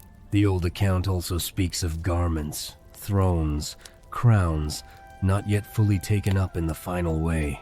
That detail can seem small if read too quickly, but emotionally it matters. Even in the seventh heaven there is expectancy. The righteous are not incomplete in the sense of being forsaken, but their story still leans toward consummation. That means Isaiah is not merely shown a static paradise. He is shown a holy order alive, with promise. Everything in heaven is not frozen in sterile perfection. It is oriented, directed, rich with fulfillment, and yet still looking toward the fullness of God's appointed completion. That must have deepened Isaiah's understanding of history beyond measure. Earth is not the only place where waiting is known. Even the upper worlds are alive to the forward motion of divine purpose. And if that is so, then the seventh heaven would not only overwhelm Isaiah with what is present, it would deepen his sense of what is coming. The world below, with all its violence and delay, is not running on empty time. The highest realm itself is ordered toward a consummating act of God. That realization could have placed Isaiah's earthly sorrows inside a truer horizon than any human kingdom could provide. But again, I do not think that would have felt instantly soothing. Sometimes the greatness of God's purpose consoles only after it first humbles the heart out of its small urgencies. The prophet may have felt that double action here more acutely than anywhere else. The beloved appears here as well, and the angel of the Holy Spirit. These details belong to the mystery of the text and should be handled with clear reverence rather than quick explanation. For Isaiah, what matters first is not theological systematizing. What matters is encounter. He sees glory surpassing glory. He sees relation within heaven that earth could never have inferred on its own. He sees worship ascending where no falsehood can enter. He sees majesty that neither rivals nor confuses the great glory, but lives in fitting relation beneath it. This is why the seventh heaven does not merely dazzle. It orders love. It teaches Isaiah that divine nearness is not chaos at the top of things. It is perfect relation, perfect submission, perfect adoration, perfect splendor without rivalry. That may be one of the most healing and devastating things a prophet can ever learn. Healing, because it reveals that ultimate reality is not built on contention. Devastating, because every human imitation of authority is now exposed as pitiably thin when set beside such ordered majesty. How could the boasts of kings below ever sound the same to Isaiah after this? How could the self-importance of rulers, the vanity of courts, the swagger of those who adore power, survive unchanged in a man who has seen the seventh heaven? Even if he still must speak among them later, something in him has become permanently unpersuaded by their size. The seventh heaven has cured him of fear's old exaggerations, not by making earthly danger unreal, by revealing a sovereignty before which all lower boasts are miniature. And yet there is another side to this curing. A man who has been delivered from earthly exaggeration may also find it harder to re-enter ordinary scale among others. This is where the seventh heaven becomes deeply human again. The greater the vision, the more difficult the return can become. Not because the man despises the lower world, because he has seen too much of the higher one. A person who has stood near the great glory cannot easily treat the world below as ultimate afterward. He can still love it, serve it, bleed in it, pray for it, but he cannot believe in its pretensions anymore. That inner severance may be one of the quietest costs of Isaiah's ascent. I also find myself thinking about silence here. Not blank silence, not absence, the kind of silence that only exists where speech has finally reached the boundary of reverent adequacy. The seventh heaven would have contained praise beyond telling, yes. Yet for Isaiah, there may also have been moments when praise heard above produced silence within him below it. A listening silence. A silence not of confusion, but of right proportion. Some truths are not first answered with words. They are first answered with yielded presence. Perhaps Isaiah's heart had to learn that stillness here. Perhaps all earlier speech was preparing him for a final interior, bowing that language could accompany, but not dominate. And what of Abel and Enoch? Why do those names matter emotionally tonight? Because they tell Isaiah that the faithful dead are not theory. Abel, the righteous sufferer, whose blood cried out. Enoch, the man who walked with God. What a strange tenderness that must have been. Not soft sentiment, a profound recognition that holiness remembers persons, not only principles, persons. Abel is not dissolved into an old story of blood and murder. Enoch is not merely a name attached to mysterious sayings. They remain known before God. If Isaiah sees them, then the prophet is learning not only that heaven is glorious, but that God is faithful in the keeping of lives. That is not a small thing for anyone who must suffer below. Here the whole ascent reaches its most intimate paradox. Isaiah has never been smaller. Isaiah has never been more established. He is reduced in self-importance to almost nothing. He is confirmed in creaturely dignity more than ever before. Both are true. The great glory strips every remaining illusion of centrality from him. The same great glory does not erase him. It receives him as witness. That is one of the holiest things in the whole account. God does not make Isaiah vanish in order to bring him near. He brings him near as the kind of being he is.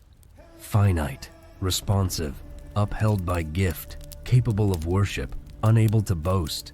This is creatureliness fulfilled, not creatureliness denied. If I were sitting beside Isaiah in imagination at that moment, I do not think I would ask him first what color the light was, or how many angels he counted, or what sequence each glory appeared in. I think I would ask a more fragile question.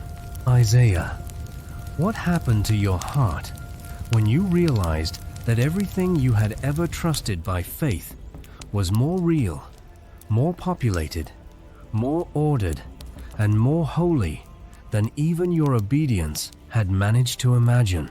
Because that is where the seventh heaven changes from spectacle into personhood. It shows us what revelation does to a man from the inside. And perhaps the answer would not come quickly. Perhaps it would arrive in fragments. Perhaps he would say that fear changed shape there, that loneliness changed shape there, that worship changed shape there, that obedience changed shape there. He may have discovered that earthly sorrow is neither trivialized nor enthroned in the seventh heaven. It is set in a truer frame. He may have discovered that holiness is not an idea one can carry safely at a distance forever. Eventually, holiness, if it comes near enough, requires the surrender of every false proportion. He may have discovered that the deepest dignity of a human being is not autonomy, but nearness rightly born before God. And if all of that happened within him, then the seventh heaven gave Isaiah more than content. It gave him a new scale of being, a recalibrated soul, a remeasured imagination, a heart no longer able to call anything on earth ultimate except faithfulness before the one whose glory he had seen. That is why the seventh heaven matters tonight. Not simply because it is high, because it is humanly costly, because Isaiah must somehow carry this nearness without being allowed to keep living as though he had not seen it. That is the true magnitude of the vision. So, let us remain there, one breath longer. Wonderful light, angels without number, the righteous from Adam onward, Abel, Enoch, the beloved, the angel of the Holy Spirit. the great glory, and in the midst of all this immeasurable holiness, one prophet, standing upheld by mercy, not erased, not exalted into self-importance, but brought near enough to discover what a human being becomes when all lesser scales finally give way. That is the seventh heaven, not merely the highest place, the place where Isaiah's humanity is most truthfully revealed under the weight of glory. There is also, I think, a strange gentleness hidden even inside this highest severity. The seventh heaven does not greet Isaiah as a trespasser being barely tolerated. It receives him under permission. That matters. The prophet is not devoured by the very glory he beholds. He is upheld within it, which means the heart of the vision is not annihilation.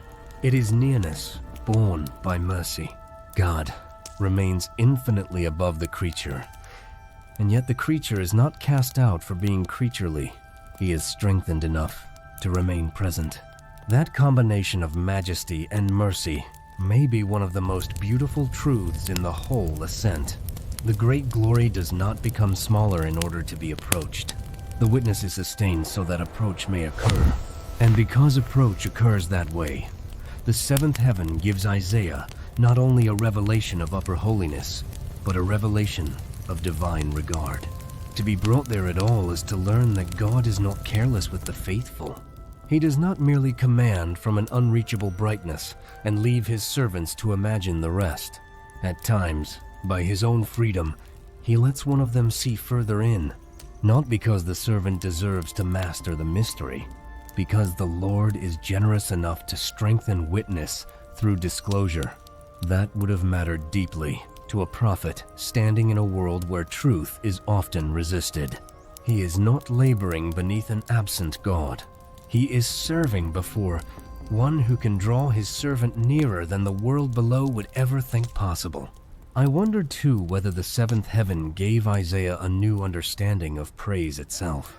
Below, worship is always contended with. Attention drifts. Fear interferes. Bodies tire. Nations corrupt liturgy with ambition. Even the sincere carry distraction in their bones. But here, praise is not a duty dragged uphill by frail minds. It is the glad rightness of reality answering its maker.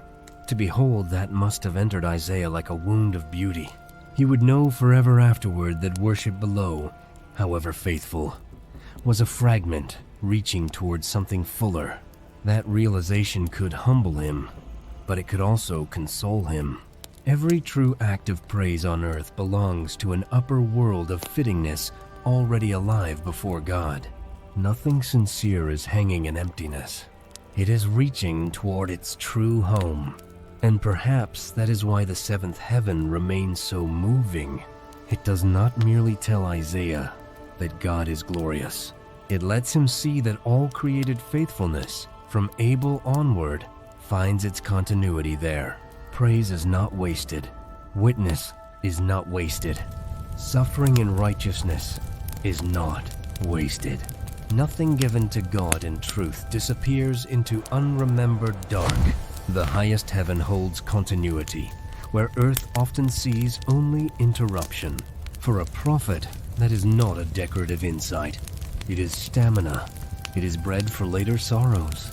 It is one of the hidden ways the vision prepares him to endure a world where holiness can look publicly outnumbered while remaining eternally unthreatened. And one final note belongs to this highest scene.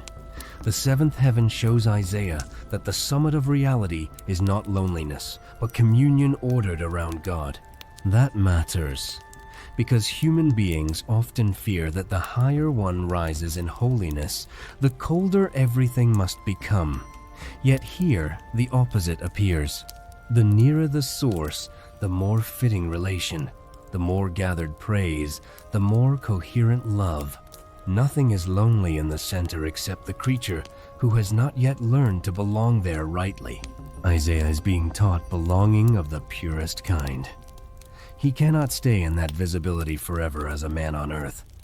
But he can carry the knowledge that ultimate reality is not chaos, rivalry, or abandonment. It is holy togetherness before the great glory. And one last truth rises quietly from that summit. Isaiah's highest sight is not an isolated crown of brightness at the top of existence. It is ordered communion around God. Even that knowledge alone could steady a man through many later nights of earthly estrangement. That knowledge alone steadies return. If the ascent ended at the seventh heaven, it would still be astonishing, but it would not yet be fully human. The human ache begins to sharpen when a man who has seen that height must somehow remain a man on earth. That is why I do not think the true emotional climax of Isaiah's story lies only in the sight above. It lies also in what follows, in return, in the carrying, in the long after of a vision that does not fade simply because daily life resumes. The seventh heaven is overwhelming. Coming back from it may be, in another way, even harder, because return is never neutral after unveiled nearness. A person does not descend from such glory and simply step back into ordinary scale untouched. The old streets may still be there. The same dust, the same doors, the same rulers, the same people speaking in the old tones of ambition, gossip, fear, and compromise. But the man returning is no longer the same man who left. Something has been altered too deeply. He has seen what cannot be unseen, and now he must inhabit a world that has not seen what he has seen.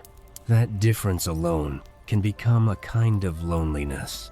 I mean a precise loneliness, not the loneliness of being ignored at random, the loneliness of carrying knowledge too holy for easy conversation, the loneliness of standing among people whose urgencies still govern them while your own scale has been permanently reset by glory, the loneliness of hearing earthly boasts after hearing upper praise, the loneliness of watching corrupt power continue its swagger after having beheld a sovereignty that does not tremble before any throne below. This is not arrogance in Isaiah. It is consequence. He is not making himself separate from others. He has been taken into a sight that separated him inwardly from their old measurements. That is one reason the ascent has to be told through personhood, not only through structure. A less careful telling might say, Isaiah saw the heavens, then returned, and leave the matter there. But the human truth lies in the carrying. How did he walk afterward? How did ordinary rooms feel? How did the noise of public life strike him after the perfected order above? How did he bear the strain of speaking to people who still thought earthly power was final? How did sleep feel to a man whose inner life had been widened by the great glory itself? These are not modern sentimental questions. They are the questions that keep the prophet alive inside the tradition.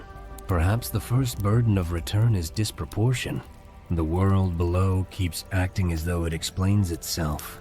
That may be the hardest simple fact for the returned witness. Everyone around him continues in the old dramas, the old fears, the old self-defending gestures, the old idolatries of prestige and control. Meanwhile, Isaiah knows, not by concept but by encounter, that the visible world is not the final frame of anything. To carry that knowledge quietly may be heavier than those who have never borne it can guess. He cannot force others to see. He cannot reproduce the seventh heaven on demand for a hostile audience. He cannot drag earthly hearts into upper vision by sheer urgency. He must remain faithful within the terrible restraint of witness. That restraint can hurt. A prophet after vision may therefore feel two opposite things at once. He may feel steadier than ever. He may also feel less at home than ever, steadier, because he has seen the order above all disorder. Less at home, because he can no longer pretend that the lower order is sufficient. This double state matters for Isaiah. Without it, we reduce him to a symbol. With it, he becomes a brother in the hard school of divine nearness. He is strengthened, yes, He is also set apart by what he now knows. There are kinds of seeing that soothe. There are kinds of seeing that consecrate by creating inward distance from what once felt ordinary. Isaiah's ascent belongs to the second kind, and return does not erase bodily life. That matters too. The prophet still lives in time, still speaks with a human mouth, still bears fatigue in a mortal frame, still remembers in a mind that cannot hold infinite glory the way God holds it. So the burden is not simply that he knows something higher. It is that he must carry it finitely. He must remember through limitation. He must speak through language that now feels too small. He must obey without possessing the fullness of what he has seen in a way that would make earthly service easy. That gap between vision and utterance may itself be one of the heaviest parts of the return. A witness knows more than he can fully say. I think this is where Isaiah becomes especially tender to me. Not because he is fragile in a weak sense, because he is faithful under compression. He has been expanded by heaven and then sent back into the narrowness of common speech. He has seen order no court can imitate and must now continue speaking among courts. He has stood where all lower glories bowed into their proper smallness, and now he must again look into the faces of men who still imagine themselves large. That does not make him cynical. At least I do not think it would if the vision were truly from God. But it must have made him grave, deliberate, careful with fear, careful with praise, careful with claims about what matters. There is also the loneliness of being misunderstood. A returned seer does not walk into a world eager to be remeasured. The world is often attached to its distortions. People can admire a prophet's language while resisting the scale that language now carries. Some may hear him and not understand him. Some may oppose him more fiercely because the authority in him now feels less negotiable. Some may reduce the vision to oddity because they cannot bear its judgment on their own arrangements. This too is part of the burden. The man who has seen further often comes back to a world determined to remain smaller. That is painful, not because the witness craves applause, because truth loves reality and grieves its refusal. And yet there is strength in the return as well, a profound strength. The seventh heaven has done something to Isaiah that no lower threat can entirely undo. He may still suffer. He may still be resisted. He may still be wounded, isolated, even hunted. But something inside him has been set past intimidation's old reach. Earthly power can still injure the body. It cannot make the seventh heaven unreal. Political threat can still darken the day. It cannot unmake the great glory. Mockery can still sting. It cannot erase what has been encountered. That kind of inward anchoring is not loud. Often, it appears as a plain endurance others mistake for severity. But beneath it lies memory, holy memory. This is why the return is not simply a sad descent from beauty. It is a commissioning through memory. Isaiah comes back, not as a tourist clutching celestial impressions, but as a witness whose interior proportions have been irrevocably altered. He now carries heaven's reality into earthly contradiction. He cannot drag others upward physically, but he can speak from a place within himself that has already been lifted beyond their flatter stories. That is part of prophetic authority, not volume, not charisma, scale. A man speaks with a different gravity when his soul has stood under a higher one. Still, gravity can feel solitary. The returned witness often loses the ease of those whose worlds remain smaller. He cannot laugh the same way at certain vanities. He cannot fear the same way before certain boasts. He cannot be bribed by the same honors. He cannot worship with the same shallowness. He cannot even despair in quite the same total way, because despair itself has been contradicted by what he has seen. That sounds glorious from the outside. From the inside, it may feel like being unable to go back to a simpler interior life ever again. Some forms of grace cost a person his former ease. Isaiah's ascent may be one of them. The shadow of martyrdom in the broader tradition deepens this further. If Isaiah's story moves not only toward heaven but toward suffering under Manasseh, then the ascent does not function as escape. It functions as preparation. That changes everything. He is not shown the seventh heaven so he can float above history untouched. He is shown it so that history's cruelty will not become the final interpreter of his life. He is shown it so that when violence gathers around him, he will know that violence is not the highest court. He is shown it so that his obedience can continue under pressure without finally collapsing into fear. This makes the return almost unbearably noble. He must come back from the highest sight, not into comfort, but into continued faithfulness. Imagine the inward steadiness required for that. Imagine remembering angels without number while hearing the threats of men. Imagine having seen Abel and Enoch before God, and then standing before rulers who imagine they can determine what counts as lasting. Imagine carrying the great glory in memory while living inside a century still crowded with lies. That would not make a man theatrical. It might make him astonishingly plain. Plain because the large things are settled now. Plain because the big argument has already been answered in his sight.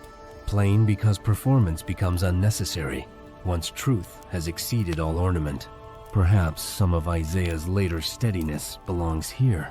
He has already been taken where fear's inflation was cured, but the burden remains intimate.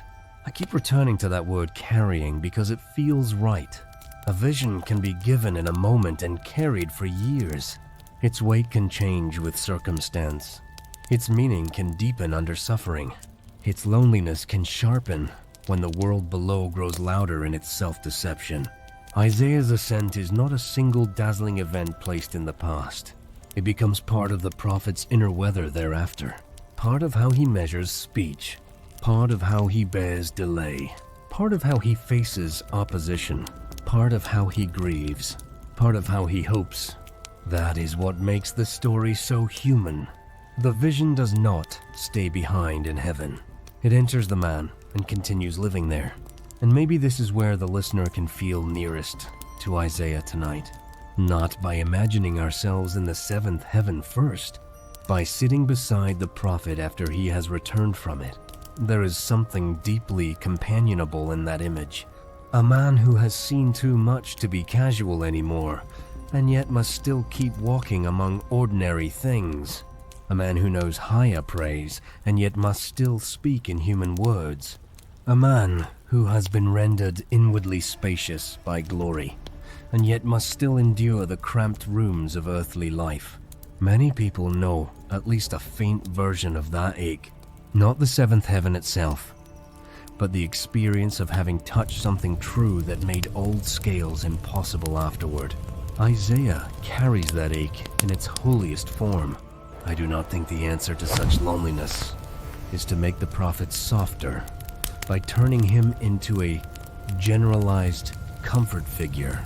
The answer is to let his loneliness remain exact. He knows because he has seen. He is burdened because he must continue below. He is steadied because what he has seen is truer than the world resisting it.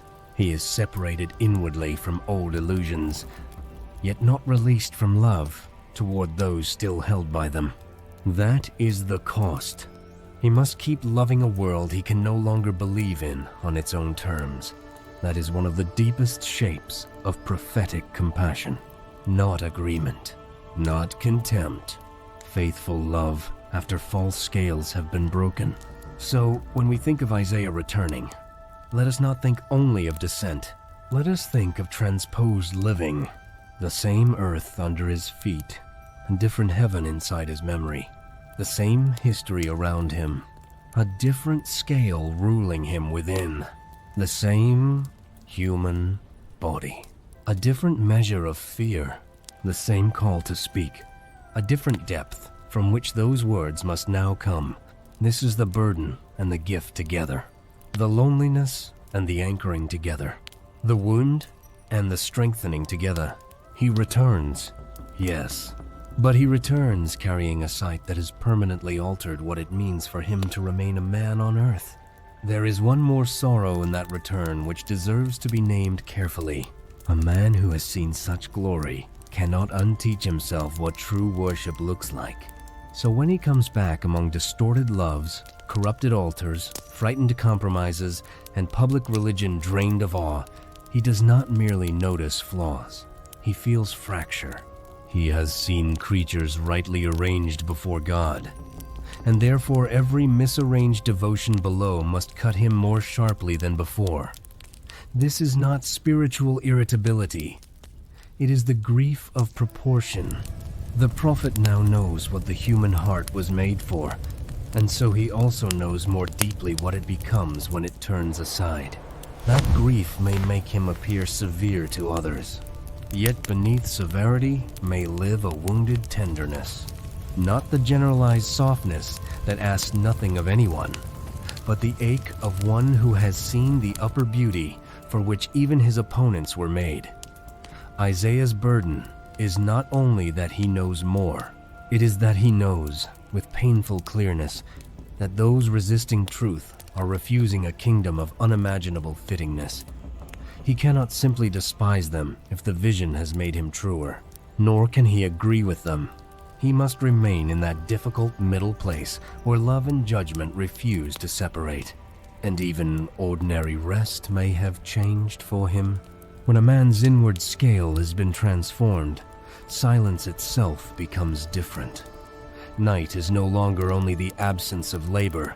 It becomes the place where memory can return with unusual force. Perhaps some evenings after the ascent, Isaiah would have felt the contrast most keenly, the plain room around him, the remembered glory within him, the human body settling toward sleep while the soul still carried upper brightness in recollection. That does not have to be dramatized. It is enough to say that holy memory can make a human life both steadier and more wakeful in hidden ways. Yet this altered wakefulness is not a curse. It is part of consecration. The prophet's interior life has become unsuitable for smallness. That is costly, yes, but it is also honorable. God has enlarged him for witness, and enlargement, once given, continues shaping even the silent hours in which no public word is being spoken at all. There is also a hidden discipline in such enlargement.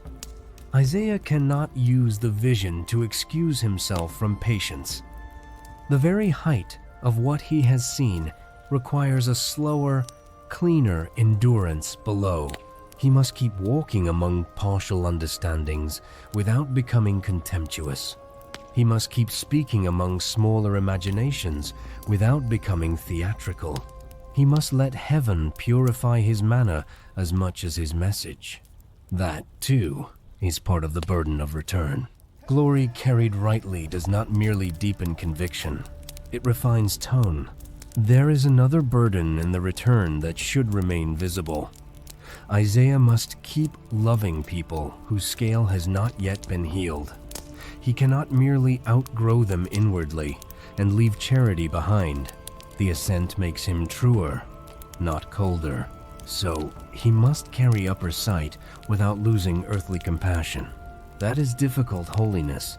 It asks a man to remain patient among distortions that now wound him more sharply than before, because he has seen what human life was meant for in the presence of God. There is another practical burden in the return. Isaiah must decide, again and again, how to speak from a reality others have not seen without turning holy memory into display. That requires restraint of a rare kind. He must be plain where others might become grand. He must be exact where others might decorate. He must remain obedient to what was shown without trying to force its full scale into every sentence. That discipline is part of his loneliness, too. He carries more than speech can bear, yet he must keep speaking. And perhaps that is why true witness often sounds cleaner than eloquence. It has been chastened by realities too weighty to be handled carelessly. That burden is not melodrama. It is the cost of truthful scale. A returned prophet must keep inhabiting ordinary hours while knowing they are not ultimate hours. He must endure delays, answer voices, and keep serving within streets that have not changed, all while another order has already entered him. Such doubleness does not split him in two. It consecrates his steadiness, and that consecrated steadiness is one reason return can look plain from the outside, while costing so much within. The holiest burdens rarely glitter after they are given to a human heart. Now that we have gone up with Isaiah and come back down with him, we can ask a quieter question. Not what level came where, not which order of beings stood in which rank, not how many names can be gathered from the old witness. Those things have their place. But tonight I want to ask what the whole ascent means in human terms. What did this vision do to a man? What kind of heart does it form? What kind of fear does it undo? What kind of sorrow does it deepen? What kind of obedience does it make possible?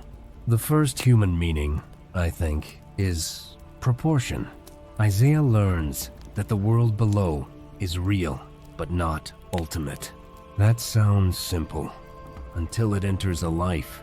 Once it does, everything changes shape. Threat remains threat, but it loses its throne. Pain remains pain, but it is no longer permitted to define reality by itself. Power remains power, but it is reduced to creaturely size. Faithfulness remains costly, but its cost is now held inside a cosmos more furnished with praise and sovereignty than any earthly eye could infer. This is not escapism. It is clarified living. The prophet becomes someone whose measurements have been healed, and healed measurements are not a small grace. Much human exhaustion comes from false scale. We treat temporary things as final. We let immediate pressures speak with the voice of absolutes. We allow what is near to dictate what is true. Isaiah's ascent shatters that captivity. He is not taught to despise earthly life. He is taught to see it under heaven. That is different. The vision does not flatten human sorrow into insignificance. It rescues sorrow from pretending to be the highest truth. That rescue can save a man from both panic and numbness. He need neither overstate the world below nor flee it. He may serve within it while knowing it is not the ceiling of existence. The second human meaning is creatureliness rightly born. In the seventh heaven especially, Isaiah becomes smaller without becoming worthless. That distinction matters profoundly. Many people fear that nearness to God will erase personhood or humiliate it into insignificance. The ascent shows something subtler. True nearness strips self-importance, not dignity. Isaiah is reduced in vanity and enlarged in reality at the same time. He does not become autonomous, he becomes rightly dependent. And dependence, when received in the presence of the Holy One, is not degradation. It is the recovery of truth. This may be one of the most difficult and beautiful lessons in the whole story. A human being is most fully himself not when he stands self-made, but when he stands upheld before God. The third meaning is memory as vocation. A vision like this is not meant to sit in the past as a private treasure. It becomes part of the witness's calling. Isaiah does not merely remember for his own comfort. He remembers so that his life on earth may be governed by what he has seen above. That means holy memory becomes a form of obedience. It shapes his tone, his courage, his endurance, his refusals, his patience under misunderstanding. He is no longer free to speak as though heaven were vague, or as though earthly powers were final, or as though the righteous were forgotten. Memory binds him to truth, and because the truth he remembers is glorious, memory becomes both anchor and ache. I think the fourth human meaning is loneliness without abandonment. This ascent does not spare Isaiah the inward distance that comes from seeing more than others see. Indeed, it may intensify it, but the vision transforms that distance. It is no longer the loneliness of a man suspended over emptiness. It becomes the loneliness of one held within a larger communion than the world around him can yet perceive. That distinction can save the heart. A prophet may feel alone below and still know he is not alone in the history of faithfulness, not alone before God, not alone within the gathered company of the righteous. The ascent, therefore, does not cancel solitude. It sanctifies it by placing it under companionship far older and higher than public recognition. The fifth meaning is obedience purified. Before the ascent, Isaiah obeys by faith. After it, he still obeys by faith, but now faith carries memory within it. He knows more concretely what obedience belongs to. He has seen the upper order in which worship is sane, rank is fitting, holiness is radiant, and the great glory is the true center. So obedience below can no longer be a mere moral effort. It becomes alignment with reality.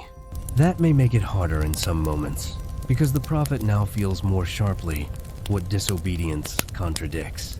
But it also makes obedience more grounded. He is not choosing virtue in a vacuum. He is yielding to the grain of a world he has seen. The sixth meaning is fear transfigured, not removed altogether. A mortal prophet can still tremble, can still feel danger, can still know the pressure of opposition. But fear is no longer sovereign inside him. The ascent has shown him too much for that. Fear can still visit the body. It can no longer claim the throne of interpretation. Once Isaiah has seen the great glory, lower glories cannot keep their old inflation. This does not make him reckless. It makes him ordered.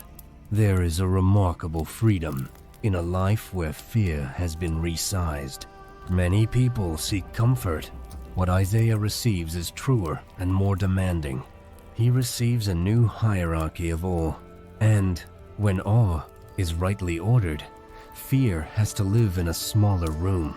The seventh human meaning is grief made more exact. One might think heaven would simply dissolve sorrow, but the ascent suggests something finer.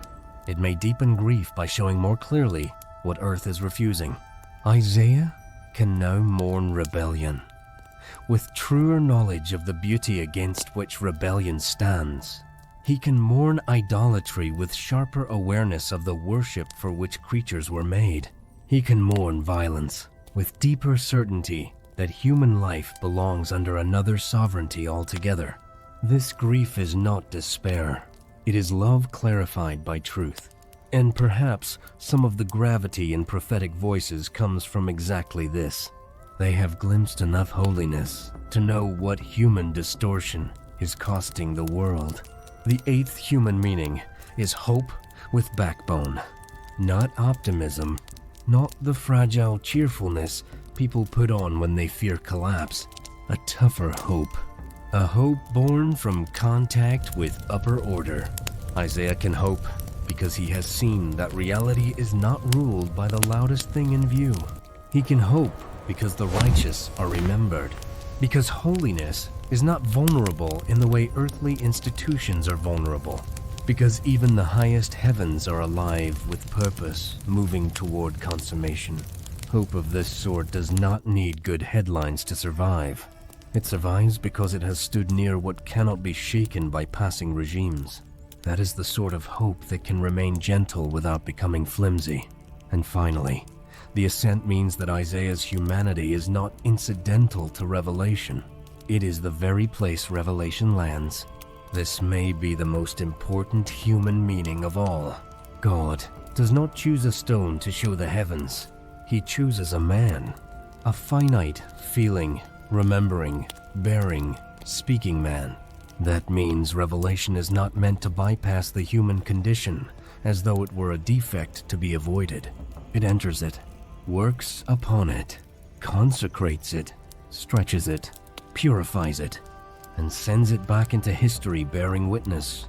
Isaiah's humanity is not the obstacle in the story. It is the honored vessel through which the whole drama becomes visible to us.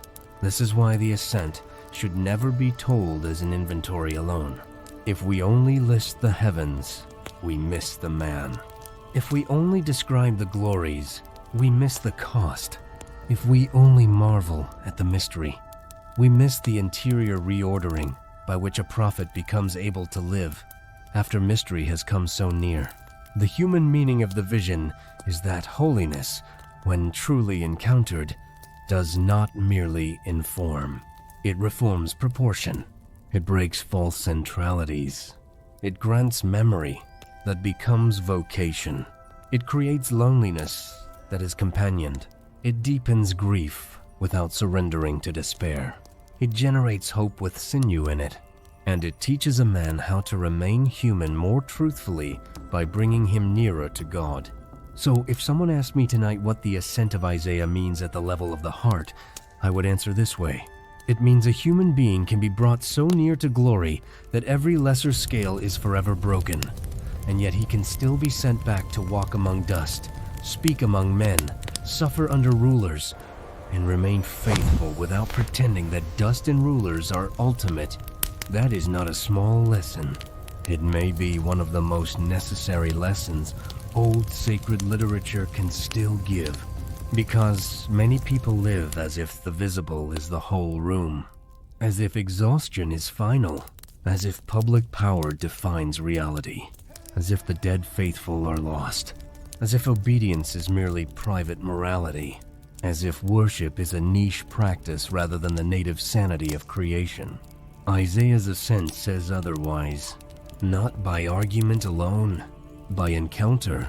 And because the encounter happens to a real man, the meaning remains close enough for us to feel. We are not dealing only with doctrine. We are dealing with a human witness whose inner world was irrevocably recalibrated by the holiness he was allowed to see. That is why the story still breathes. There is yet another human meaning worth naming before we move further into quiet. The ascent teaches that holiness does not make a faithful person less tender toward earth. It can make him more tender, though never more naive. Isaiah does not come back from the seventh heaven despising human frailty, as though creatureliness itself were the problem. He comes back knowing more clearly the difference between frailty and rebellion, between limitation and refusal, between weakness that needs mercy and pride that resists it. That distinction would have deepened the quality of his love. He could be patient without becoming blurry. He could be grave without becoming cruel. He could speak judgment without forgetting that human beings are made for glory, not merely measured by failure. And the ascent also means that intimacy with God does not abolish history. It sends a person back into it with truer sight. That may be one reason ancient visionary literature endures. It tells us that revelation is not an escape hatch for the serious soul. It is formation for return. Isaiah is fitted for earth. By being shown heaven, he is made readier for contradiction, not less exposed to it. That hardens nothing in him that should stay alive. Instead, it gives his aliveness a center beyond circumstance. For a human being, that may be one of the greatest gifts possible, not removal from time, but a deeper anchoring while still within it. So the vision's human meaning is not exhausted by wonder. It reaches all the way into temperament, courage, grief, memory, and the long patient craft of remaining faithful after one has seen more than can ever be fully said. That is why the ascent keeps breathing across centuries. It does not only enlarge the heavens, it enlarges the possibilities of what a human witness can become under grace. And perhaps one more meaning deserves a place beside the others. The ascent reveals that divine disclosure is not opposed to ordinary faithfulness. It does not replace daily obedience with a craving for exceptional experiences. Instead, it drives the witness back towards steadier allegiance. Isaiah is not made less suited for faithfulness in history by being shown heaven. He is made more answerable to it. That is why the story remains morally serious. The highest vision does not end in spectacle. It ends in a life that must continue under truth. One more meaning belongs here as well. The ascent teaches restraint. A man who has truly seen does not need to exaggerate. He can live more plainly. because the largest reality has already been settled within him. That plainness is itself a sign of transformed scale.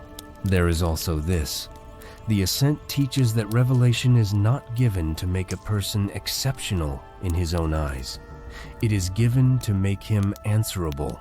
Isaiah becomes more responsible to truth because he has seen more of it. That may be one of the sternest mercies in the whole account.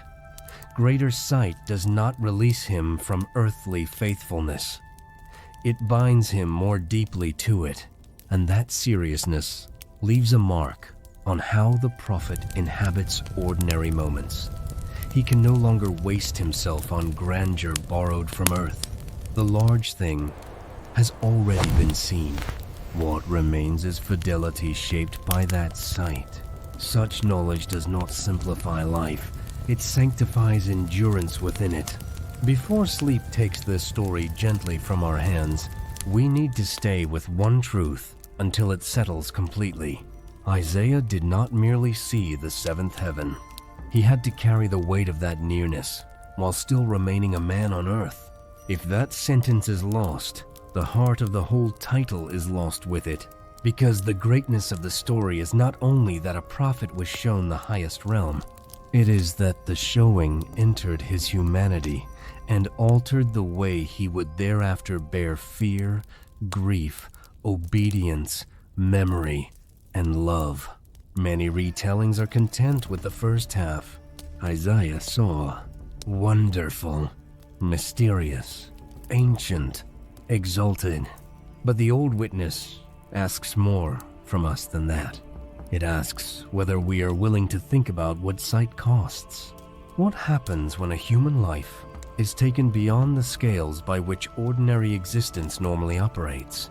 What happens when a man returns from the great glory and still must use human words, walk human roads, face human cruelty, and inhabit a human frame that cannot entirely contain what it has been given? That is where the story becomes piercing. That is where it ceases to be only hidden sacred information and becomes companionship with a witness. Isaiah did not see as an abstract soul.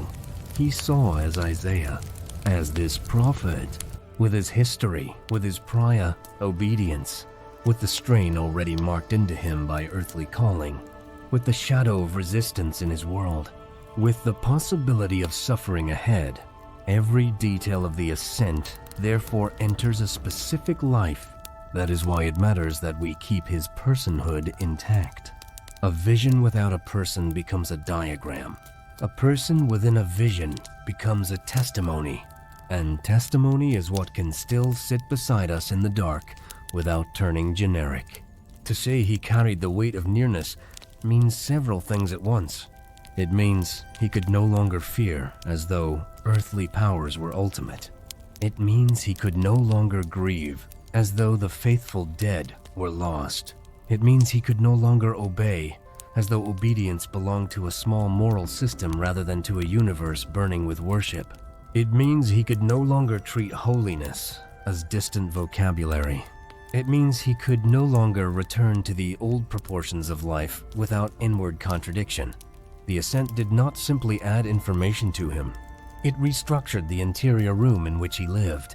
That restructuring is costly, not because God was unkind, because truth is heavy when it comes near enough. There are lighter forms of religion that leave a person mostly unchanged. There are moments of genuine revelation that make former ease impossible. Isaiah's ascent belongs to the second kind. He is not given a curiosity to discuss. He is given a new scale by which everything below must now be measured. And anyone who has ever received even a lesser version of that kind of truth knows the ache it can produce. You become unable to live inside flatter explanations, yet you still must live among people content with them. That is part of the cost of seeing. Perhaps this is why I do not want to rush away from Isaiah at the edge of the title. The seventh heaven is astonishing, yes, but Isaiah, standing under its memory while still remaining human, is even more moving to me. A man with dust still on his nature, though glory has passed before his sight. A man who can still suffer, still be opposed, still be misunderstood, still grow tired, still speak in a mortal voice, and yet somewhere inside him the great glory has permanently rearranged the hierarchy of what matters. That is holy endurance, not dramatic religion. A quieter, truer greatness. It also tells us something luminous about God. God does not require Isaiah to become less human in order to bear revelation. He strengthens him as a human witness. He leads him upward as a human witness. He brings him back as a human witness. He lets the burden remain within human life rather than removing the man from history altogether. There is deep tenderness in that divine choice. Not softness without cost. Love that entrusts without discarding personhood. Love that reveals heaven without despising earth's frailty. Love that lets a finite servant carry glory in memory even while continuing to walk through danger below. And so the title's truest question is not only, what did Isaiah see? It is, what kind of man must he become to remain faithful after seeing it? That question keeps the story alive. It keeps it close. It prevents the ascent from becoming a museum artifact of ancient curiosity. Because now the prophet stands before us not only as the one who went high, but as the one who had to go on living after height had entered him. The seventh heaven was not a passing scene placed above his life. It became part of the inner architecture of his faithfulness. I think that is why the story has companionable power. Many listeners know what it means, in smaller ways, to carry something inwardly that others around them do not fully see. A grief, a calling, a promise, a memory, a truth that made former shallowness impossible. Isaiah carries such inward reality at the highest sacred scale this tradition gives. Not as a generalized metaphor, as a prophet whose whole life must now bear the pressure of what has been shown him, and that makes him not remote, but strangely near. We cannot share his exact vision, but we can understand the shape of having been altered by truth, and then told to remain faithful in a world that has not changed with us. So let us say it once more, until it settles in the right place. Isaiah did not merely see the seventh heaven. He carried its nearness. He carried the gathered righteous. He carried the memory of wonderful light. He carried the remeasuring of fear. He carried the exposure of earthly vanity. He carried the knowledge that history is not self-contained. He carried the confirmation that obedience belongs to a communion larger than one life. He carried all that as a man still required to speak, endure, and love below. That is the title, locked in its deepest human truth. If we forget that, we may still have an impressive script. We will not have the real story. The real story is that heaven did not merely open above Isaiah. It remained within him as burdened memory. And because it remained, he could not go back to being governed by the old scales of fear and ambition. He could still be hurt, still be pressed, still be lonely, still be mortal. But he could no longer be finally deceived by what the world below called great. That freedom did not come cheaply. It came through nearness, born by a human life. This, I think, is the precise human moment the whole script has been moving toward.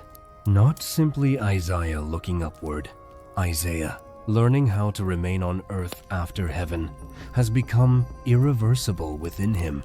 There is pain in that, and dignity, and holiness, and companionship too, because the prophet does not flaunt what he has seen. He bears it. He lets it govern him.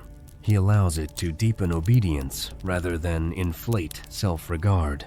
That is why he remains trustworthy. At the center of the story, the vision enlarges truth, not ego. It purifies the witness instead of decorating him. So now the scene is open in the right way. The seventh heaven has been seen. Its highest wonder has been named with reverence. The prophet's burden has been allowed to remain human, and we no longer need to ask the story to become anything else tonight. It has given us what we needed most, not merely a hidden record of upper realms, a man who stood near the great glory and then carried that nearness as faithfully as a mortal life could bear it. That is enough, more than enough, and it is time now to let the weight of it grow quiet. Still, before we do, let me guard one final angle of that truth.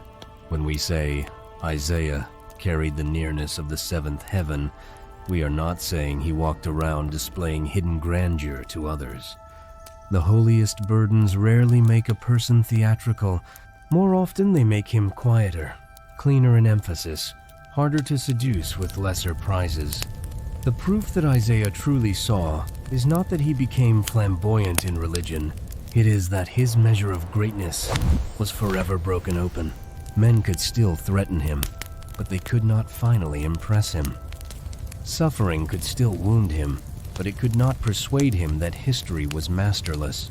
Delay could still ache, but it could not convince him that faithfulness disappeared into the dark. This is what it means for a vision to become moral weight inside a life, and that moral weight is exactly why the title should remain close to the body. A prophet who saw the seventh heaven first is not only a remarkable figure in sacred memory, he is a man whose inner life had to keep making room for what exceeded it. A man whose speech had to serve realities larger than speech. A man whose solitude had to be inhabited by remembered glory rather than by resentment. A man who could still kneel on earth while carrying a scale the earth did not give him. That is the moment I do not want us to lose. Heaven seen, yes, but more than that. Heaven carried, glory remembered. Humanity not discarded, but made weight-bearing under God. Now the story can become gentle without becoming vague. Now the prophet can remain near without further explanation. Now the ascent has done what it needed to do. Let me say it in another close way before we rest. A man may survive many things in this world by dulling himself. Isaiah survives this vision by becoming more awake, not less. More awake to holiness. More awake to falsehood. More awake to the worth of faithfulness. More awake to the smallness of earthly vanity. And still he remains human enough to walk, speak, grieve, wait, and endure. That is the marvel hidden beneath the title's grandeur. Not only height attained, but humanity sustained beneath height. Not only revelation granted, but a mortal life made capable of bearing it. If that remains with you, the story has done its truest work. It has brought the seventh heaven close without making Isaiah less human. It has made the prophet's greatness inseparable from humility, memory, and endurance. That is the title's deepest pulse, and it can stay quietly with us now. And perhaps this is why the title should remain close to his body, rather than drifting into abstraction. Isaiah's greatness is not that he escaped being human. His greatness is that he remained human while carrying what would have broken a lesser soul into spectacle or pride. He stayed a servant. He stayed a witness. He stayed a mortal man whose memory had been enlarged by glory and whose daily faithfulness now had to stretch beneath that enlargement. That is the exact human center we were meant to keep tonight. And perhaps another angle should remain with us. Isaiah did not carry heaven as a private treasure hidden from duty. He carried it as an inner law of proportion. It kept teaching him what was small, what was passing, what was worth suffering for, and what could never again be called ultimate. That is why the title matters, not because it gives us a spectacular prophet, but because it gives us a faithful one. That is why his witness carries moral calm. The largest argument has already been answered above him, and he no longer needs to manufacture size below. That is why the title should never be handled like a trophy line. The point is not that Isaiah became the owner of extraordinary access. The point is that extraordinary access became an extraordinary obligation inside an already mortal life. He had to keep carrying heaven without pretending to live above earth. He had to keep serving where misunderstanding still happened, where delay still ached, where danger still had teeth, and where faithfulness still looked small to many watching eyes. The greatness of the story is therefore moral before it is sensational. Isaiah becomes a man answerable to glory, not inflated by it. That distinction keeps the whole account clean. It protects the prophet from mythic grandstanding and lets him remain what he most truly is, a servant whose humanity did not disqualify him from revelation, and whose revelation did not release him from humanity. Every later step of obedience must now happen under remembered light. Every act of courage must now happen under a higher scale. Every private moment of weariness must now reckon with a truth too large to be forgotten and too holy to be turned into performance. It endures there. We have gone close enough to the heart of it now. The story can hold you without further striving. The ascent does not need to be climbed again tonight. The prophet has shown us enough. The heavens have opened enough. The great glory does not need more explanation from us here in the late hour. It is enough that Isaiah went, enough that he returned, enough that he carried what he saw, and enough that the old witness still lets that nearness remain nearby while the room grows gentler. So now let the upward motion become stillness, not because the heavens close, only because our part in the climbing is finished for tonight. Imagine Isaiah no longer ascending, no longer straining under fresh disclosure, no longer being led from height to height. Now imagine him beneath the remembered vastness, quiet at last, as a man who has seen what cannot be forgotten and yet is no longer being asked to say more. There is a mercy in that point, a mercy when the soul has gone as far as it needs to go for one night and may simply rest inside what has already been given. Let the image become simpler now, not the crowded brilliance of the seventh heaven in full force, not innumerable company pressing the mind outward, only the afterlight of holiness, soft enough now to be near without overwhelming, as though the highest vision has withdrawn from blazing immediacy into faithful memory. Still true, still immense, still holy, but no longer asking the heart to bear it as burden, only to lie beneath it as one lies beneath a night sky one can trust. If you like, picture Isaiah seated at the edge of evening, not in a court, not beneath threat for this moment, not speaking to kings, only resting in the quiet after vision, his breathing human still, his hands human still, his body once again within the small, honest limits of earth. And yet within him everything is changed, not agitated, not torn open now, only deepened, settled in a way that does not need noise. There is no performance left in him here, only the steadiness of one who has already gone close enough. The night around him is plain. That plainness matters. The ground is still ground. The air is still air. The ordinary world has not become magical in a shallow sense. It has become gentler because it is no longer mistaken for the whole of reality. That is the gift we may rest inside now. You do not have to hold all seven heavens in your mind. You do not have to picture every order of glory. You do not have to keep count of righteous names or upper lights. You may let the great things remain great without carrying them analytically any longer. The story has already done its work. Perhaps that is one of the calmest mercies of ancient holy writing.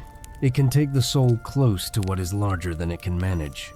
And then, if received rightly, it can leave the soul not crushed, but quieted, not emptied into nothing, ordered into rest.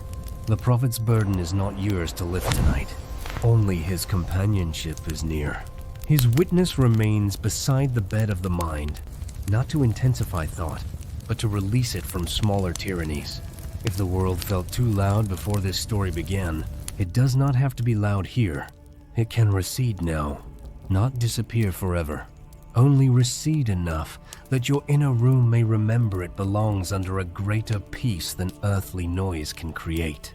Let the remembered heaven above Isaiah become less like a staircase now and more like a sheltering vastness, not pressing down, arching over. A height that does not demand effort from you. A holiness that remains holy without requiring you to stay alert to every detail. A truth so solid that you may stop gripping for it. It is one thing to be shown something. It is another to be held by the fact that it has been shown already. Tonight, the second mercy is enough. The revelation has happened. The witness has borne it. And now the scene can simply remain open while you grow still within it. You do not need to return to the rulers below. Not tonight. You do not need to answer the threats of earth. Not tonight. You do not need to argue with vanity, or prove the scale of heaven, or carry the prophet's speech in your own mouth. The old account can do what sacred stories sometimes do best in the last quiet hour. It can stand watch. It can remain true without demanding strain. It can stay near as a settled thing, wide and patient and unafraid. So let the room thin of its edges a little. Let the thoughts that came in sharp begin to soften, not into vagueness, into safety. A safety made not from denial, but from proportion. The world is not the whole room. That is enough for now. Your weariness is not the whole room. That is enough for now. The fears that were large before night fell are not the only realities awake. That is enough for now. Above all that presses below, there remains order not made by panic, praise not threatened by headlines, holiness not exhausted by history. You do not have to climb to it tonight. You may simply rest beneath the witness that it is there. Isaiah's memory can stay nearby in that way, not as a heavy scroll. You must keep open, as a quiet nearness, as if the prophet has already finished the difficult part for this hour and now sits a little way off under the same dark sky, carrying what he has seen without asking you to carry it too. There is something kind in that image. He knows what it is to bear a holy weight, so he does not place new weight on the tired. He only remains faithful at the edge of the room, a witness still, but a gentle one now. Maybe the afterlight of the seventh heaven is enough. Not the brilliance itself in full magnitude, only what it leaves behind when the soul has gone close enough. A softened certainty, a calmer fear, a quieter scale. The sense that the world below, for all its noise, is not abandoned to itself. The sense that faithfulness is not lost. The sense that the righteous are not forgotten. The sense that holiness remains more solid than trouble. These are not things you need to hold tightly. They can hold you loosely now, the way night air holds the last warmth of a day that is finally ended. If thoughts keep moving, let them move more slowly. If memory keeps flickering, let it flicker without demand. If the mind returns to the seventh heaven, let it return only as far as peace follows. No need to force brightness. No need to gather every detail again. Only enough to remember that the great glory remains great, whether or not you are actively considering it. Only enough to remember that the prophet's seeing has already widened the night. Only enough to let your inner world stop behaving as though every worry were the ceiling. There is more above it than worry knows. That may be all the soul needs to rest. The scene is open now. Nothing more is required. Isaiah has seen. Isaiah has returned. The witness remains. The heavens are no longer being explained. They are simply there in the story, high and true and unhurried. You may rest underneath that unhurried truth. You may let the body become heavy in the honest way. Bodies become heavy when they are no longer being asked to brace. You may let the jaw unclench without announcement, the brow ease without effort, the breath lengthen without supervision. The night can be plain from here, plain and kindly watched. And if you need one final image, let it be this: a prophet beneath the memory of opened heaven. No crowd around him, no argument, no demand to speak further. Only quiet earth under him and immeasurable holiness above him. No longer descending as burden, but resting as certainty. He does not have to climb again. You do not have to climb at all. The story can hold the height for both of you now. It can remain overhead like a wide, untroubled dark, filled with meaning too steady to shout.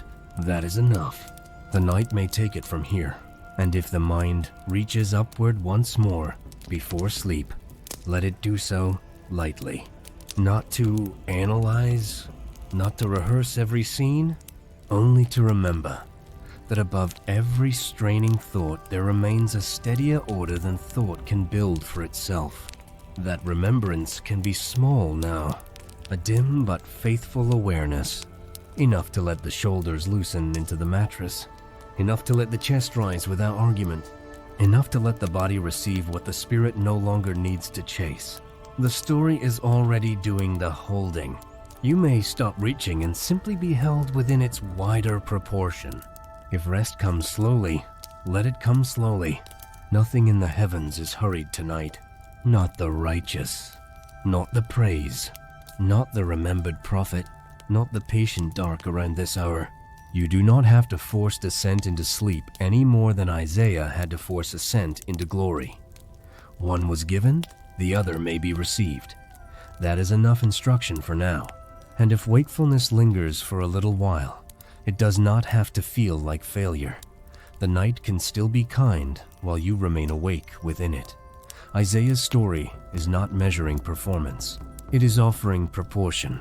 Even rest, when it comes slowly, may come under a wider mercy than hurry knows how to recognize. The body may trust that patience now. Sleep does not need to arrive dramatically.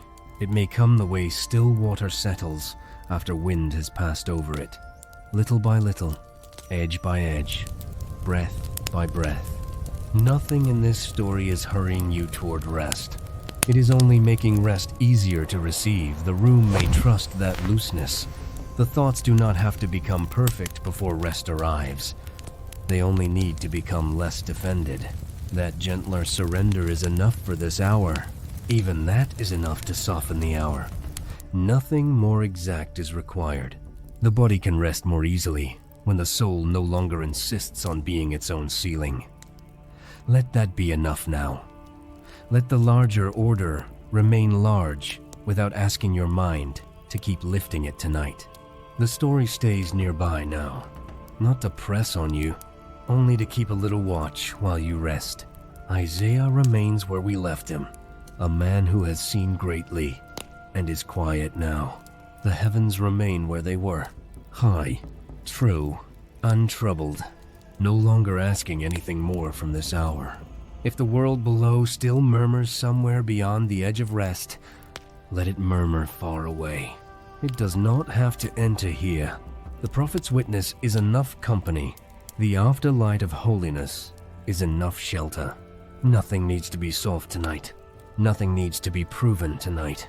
The large things have already taken their place. The smaller things may loosen now. So sleep, if sleep is near, or simply lie still, if stillness is what comes first. The old ascent has done its work. It has widened the room. It has lowered the voice of lesser fears. It has left a faithful nearness in the dark, and that nearness is gentle now, not dazzling, not demanding, only present, only steady, only kind enough to remain. The prophet does not need to speak again. The heavens do not need to open again. The great glory has already been honored. The witness has already been born. From here, the night itself may become simple.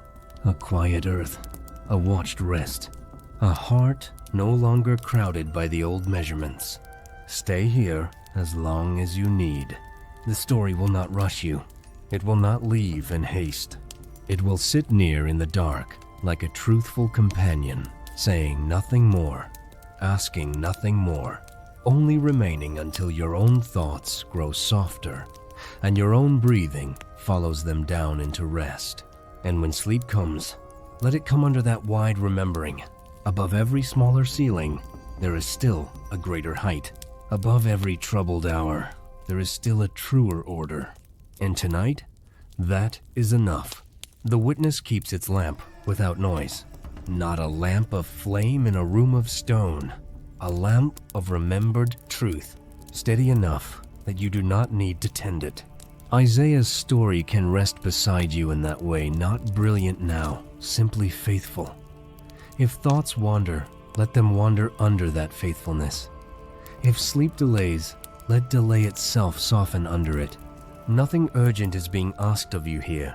The prophet has already borne the urgency. The heavens have already answered the larger question. This hour may remain small and kind. Let the dark become friendlier by degrees. Let the blankets, the air, the dimness, the hush of the room all become ordinary again in the best sense. Ordinary not as emptiness, but as a place no longer required to carry more than it can bear. The large things are with God. The upper orders remain in their peace. The righteous remain remembered. The great glory remains great. And you may remain simply here, a human creature at rest beneath a story wide enough to shelter without overwhelming. Even Isaiah, in the way we have held him tonight, does not stand above you as a distant giant. He sits nearby as one who knows what it is to carry a hard and holy weight. So he does not crowd the tired. He keeps watch without intrusion. He shares the dark without filling it with speech. A faithful companion is sometimes nothing more than a presence that does not leave when words are finished. The ascent has become that kind of presence now. It remains after explanation. It remains after wonder. It remains while the room grows heavier with rest. If sleep opens soon, go gently. If it lingers, stay gently. The story is in no hurry to leave. It can remain on the edge of consciousness like a wide remembered sky over quiet earth, saying only this without sound. The world below is not the whole story, and you do not have to carry the whole story tonight. That is enough softness for the hour, enough company, enough truth, enough peace for one night. And if one last thought remains before sleep, let it be a simple one. Above the prophet, above the ages, above the noise of every unfinished day, there remains a holiness that does not flicker. Isaiah saw it. He bore it. And now the story bears it quietly enough for you. So the heart may loosen, the mind may grow dim around the edges, the hour may become gentle. Nothing more is required. Stay in that gentleness a little longer if you need to. The witness is not leaving. The sky of the story is not closing. Everything large may remain large without pressing on this small hour. That is a quiet mercy, and it is enough. The story can keep a little guard at the edge of sleep, while everything in you grows quieter and less burdened by scale. That is one of its final kindnesses. Rest may grow from that simplicity now, quietly, faithfully, without demand. And if you wake again later, the story can still be waiting without pressure. The prophet's quiet does not expire. The wide order above him does not grow fragile in your absence. You may return to rest under the same calm witness whenever sleep loosens and comes back in its own patient rhythm through the remaining dark hours of this night gently. Good night.